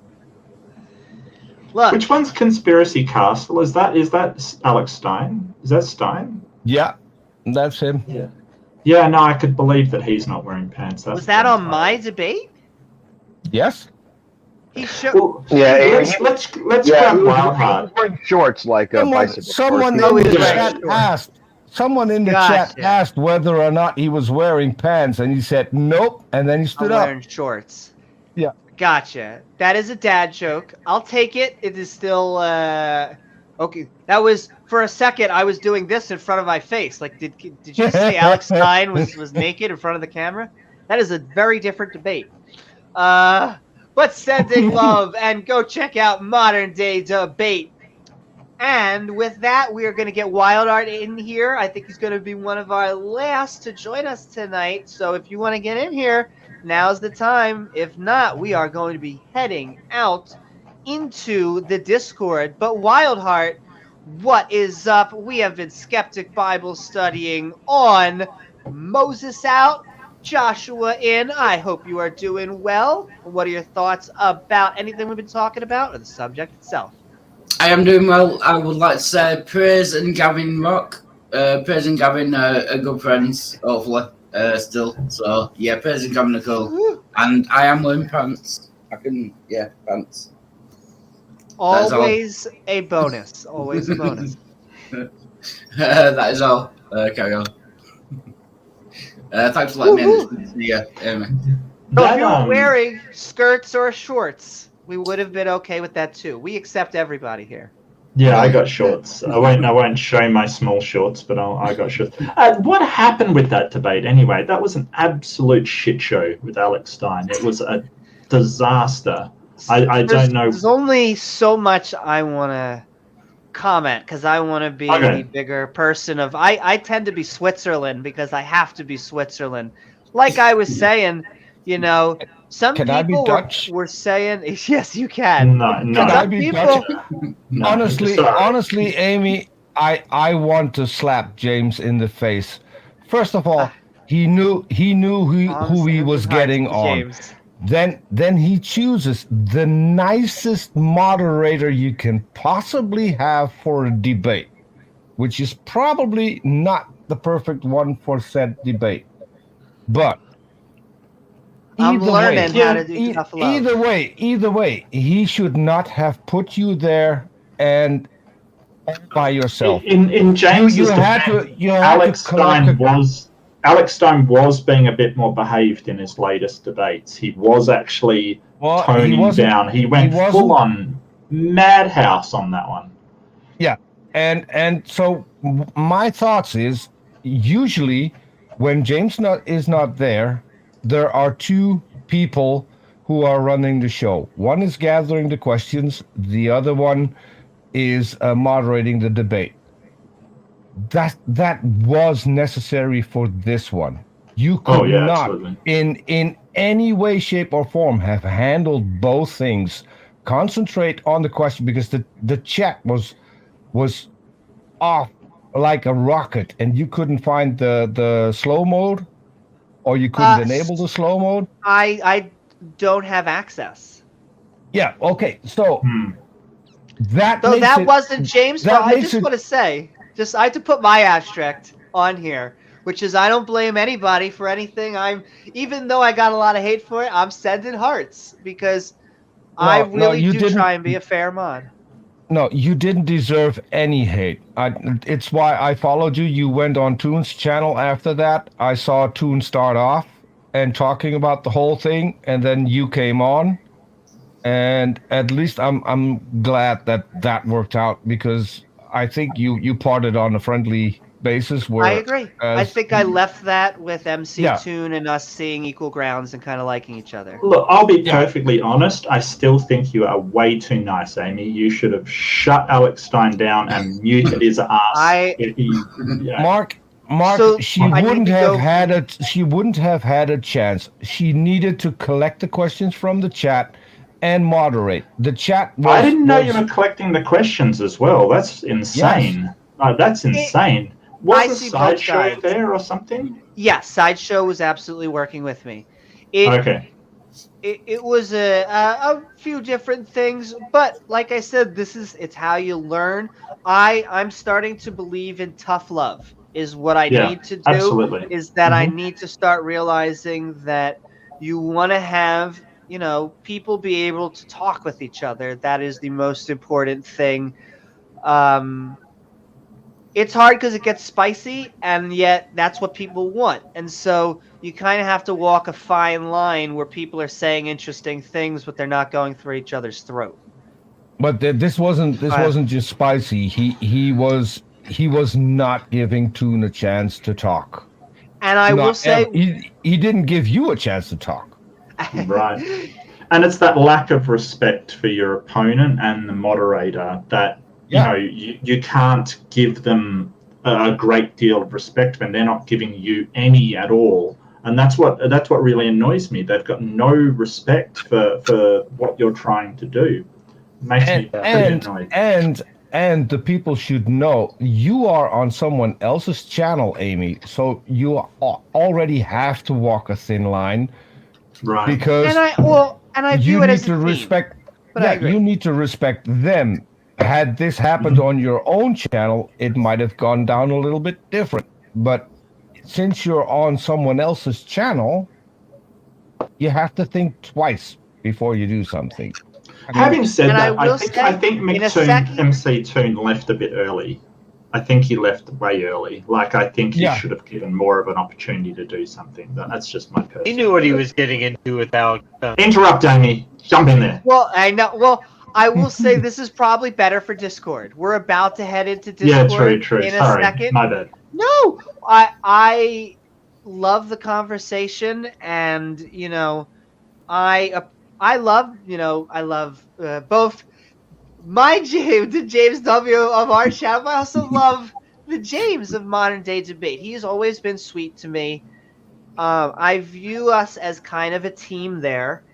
Like Peter said, it is James's channel, and yet I do, I like working hand in hand with Sideshow Nav. Has always been he's great, a mensch. He is a great, and so this was just a weird mix, and so of situations, and so I think there were things that maybe would have been the same no matter what, and there are things that I could have changed that could have made it better. So I kind of see both sides, and in true moderator fashion, I'm not going to take a side. And we are going to we continue talking about anything we want, though, in a second, because we are going to head to the Skeptic and Ranting Discord, the link of which is in the description below, and I'll send it into chat. But we are actually about to wrap up on our Skeptic Bible Study, guys. It's been fun. So is there anything that someone wanted to ask someone or talk with someone else? This is your chance now in the panel, because we're about to go into outros. I'm good. Woohoo! Yeah. That sounds good. If that is the case, ladies and gentlemen, and we have been having fun, I want to thank you all for joining us on our Skeptic Bible Study. Moses out, Joshua in, as we went over Numbers chapter 27 and 28. And I want to thank our panel as we move into our Skeptic Bible Study outros.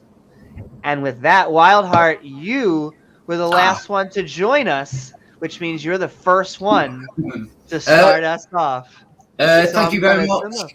Thank you very much, Amy. I'm going to bring in the clowns. Sorry. One, two. Oh, no. How would you know until we clown you? In 3, 2.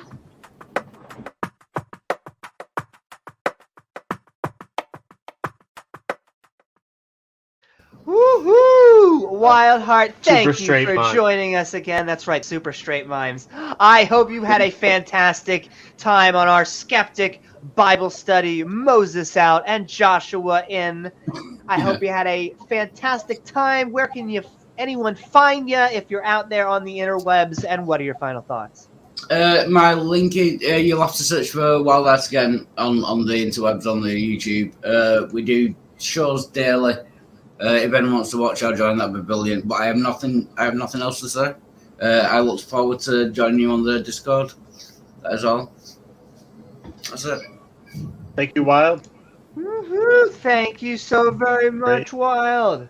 And all right, we're going right down the line, which means, Peter, we have been having fun. I saw your name, was looking for Pat. I was like, is there 2 Pats? What is going on now? We have been having fun with our Skeptic Bible Study. Moses out and Joshua, I think it was Groban in. I'm sorry, it had to happen. I hope you had a fun time. Where can people find you, and what are your final thoughts? Where can people find me? So I haven't been doing much on our channel. That had a reason, but I'm going to pick that up again. Yeah. Other than that, I think on Wednesday I'm producing for Atheist Junior again. So people need to tune in for that. What's the show? I think it's going to be a reaction video. Not entirely sure, but I'm helping him out. He's getting some new updated artwork as well. So that's going to happen in 2 weeks. On Sunday, I'll be on Ross' channel again. On Monday, I'll be on Simus Funk's channel again. So I'm keeping myself busy. And as for tonight, there was kind of a theme going on at the start of the show, which had me thinking. The Bible is all about a man shall not lay with a man like with a woman, and they're against sodomy, they call it. You'd think that the most anal character in the Bible would have different opinions on all of that. That was just my train of thought. But it's sad that we had to say goodbye to Charlton Heston. May he rest in peace. He will be missed. Yeah. Yeah, he will be sadly missed. No one's going to. Dead hand. Yeah. Who's going to part the sea? I'm just wondering. Who's going to turn stars into snakes? Yeah, we'll have to invoke CGI, and I'll get even more work than I already have, and so I don't know. But it was fun for once getting an entire show again, because that has been a while. So, yeah, you were there the whole time. Yeah. And I'll hop in Discord for a minute. By the way, Amy, I did send you something. You said you sent hearts. I sent you something in Discord. I think you should put that on your Amazon wish list. That is a fairly phallic microphone. I think I'm interested.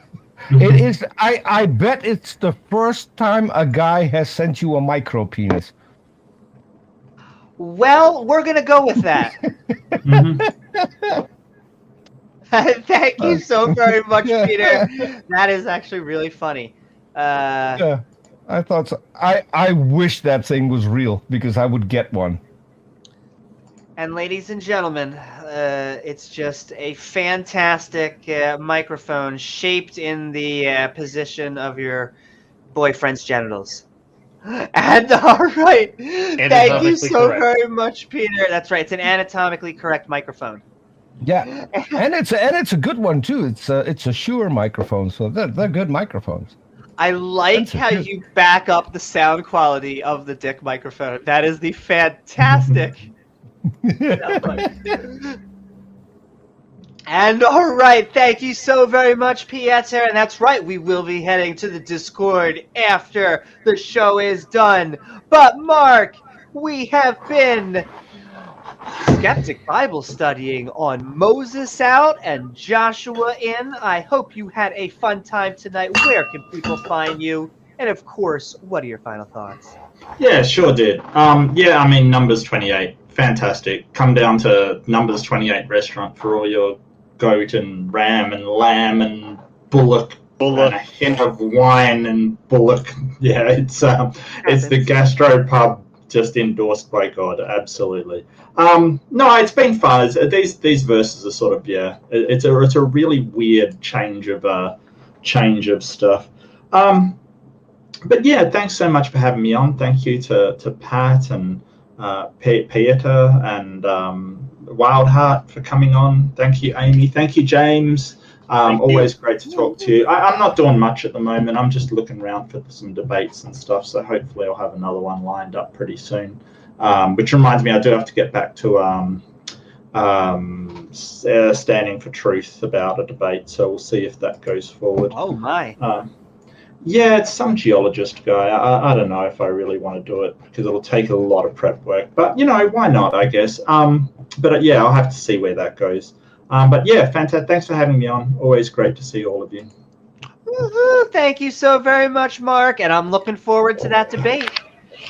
And all right, we're moving right down the line. Pat, we have been Skeptic Bible studying on Moses out, Joshua in. I hope you had a fun time tonight. Where can people find you? What are your final thoughts?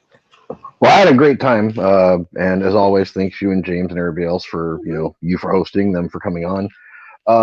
So if you need to find me, I have a channel that has absolutely nothing to do with anything other than archaeology, and that's Discovering Ancient History with Pat Lowinger. I have a blog, same title because I'm not an originalist, but I do want to kind of pump what's coming out. December 5th, I'll be starting a live show with Biddy Buddha. The title of the show is going to be called That's That on YouTube.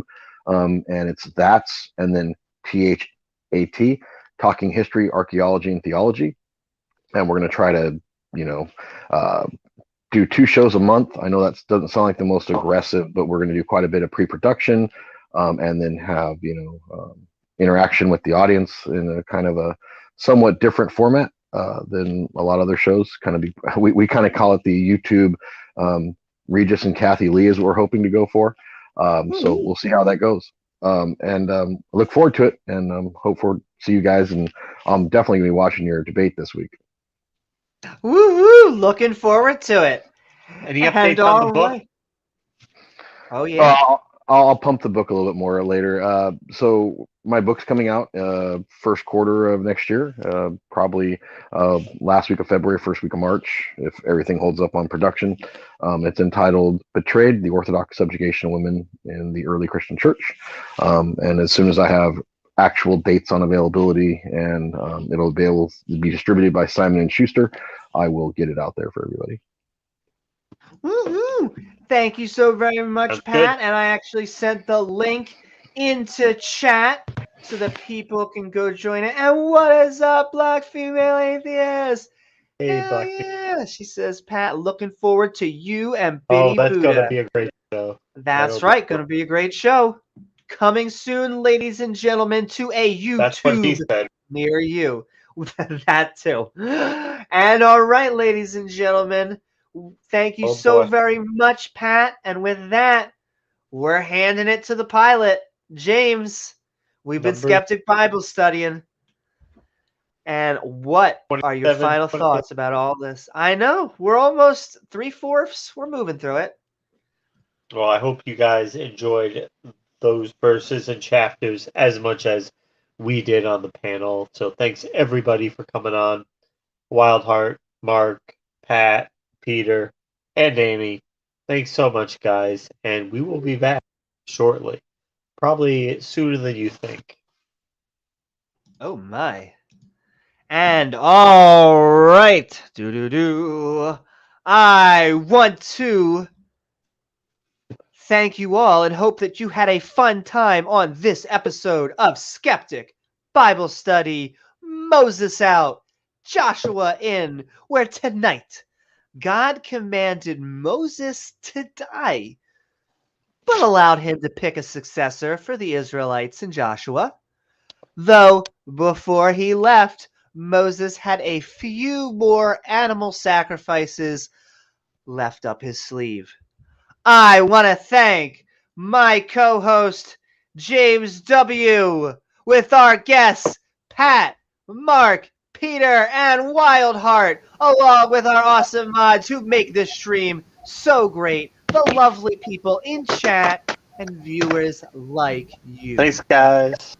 If you enjoyed the show, don't forget to please like, follow, or subscribe.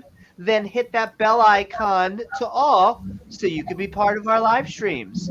And hey, maybe leave a comment after the video's done. If you'd like to come Maybe a join thumbs us, up. we'll be heading to Discord afterwards. I shall rapture you if you don't. Let's go, Amy. God. We'll be heading. Don't forget to tune in to Amy's debate against Gavin Hurleyman as well, as she That's right. hurls the Hurleyman pants or no pants. I just want it to happen. It's been Amy won't wear It will pants happen, so to either. say. That's right, Amy. Yeah, but that's a I given. can't Amy wait. never wears pants, let's face it. I literally can't wait. I need to see that. Show dominance, wear no pants. That's right. Oh, that's right. I got to assert my dominance. Oh, we will be heading to Discord afterwards to chat with the community, the link of which is in description below. Oh my. Finally, if you'd like to help us make even more fun content, we offer unique perks for your support at patreon.com/Amy Newman. I am Amy Newman, and we will see you all on the next episode of Skeptic Ball Z. Good night, everyone. Good night, guys. I guess. Cheers.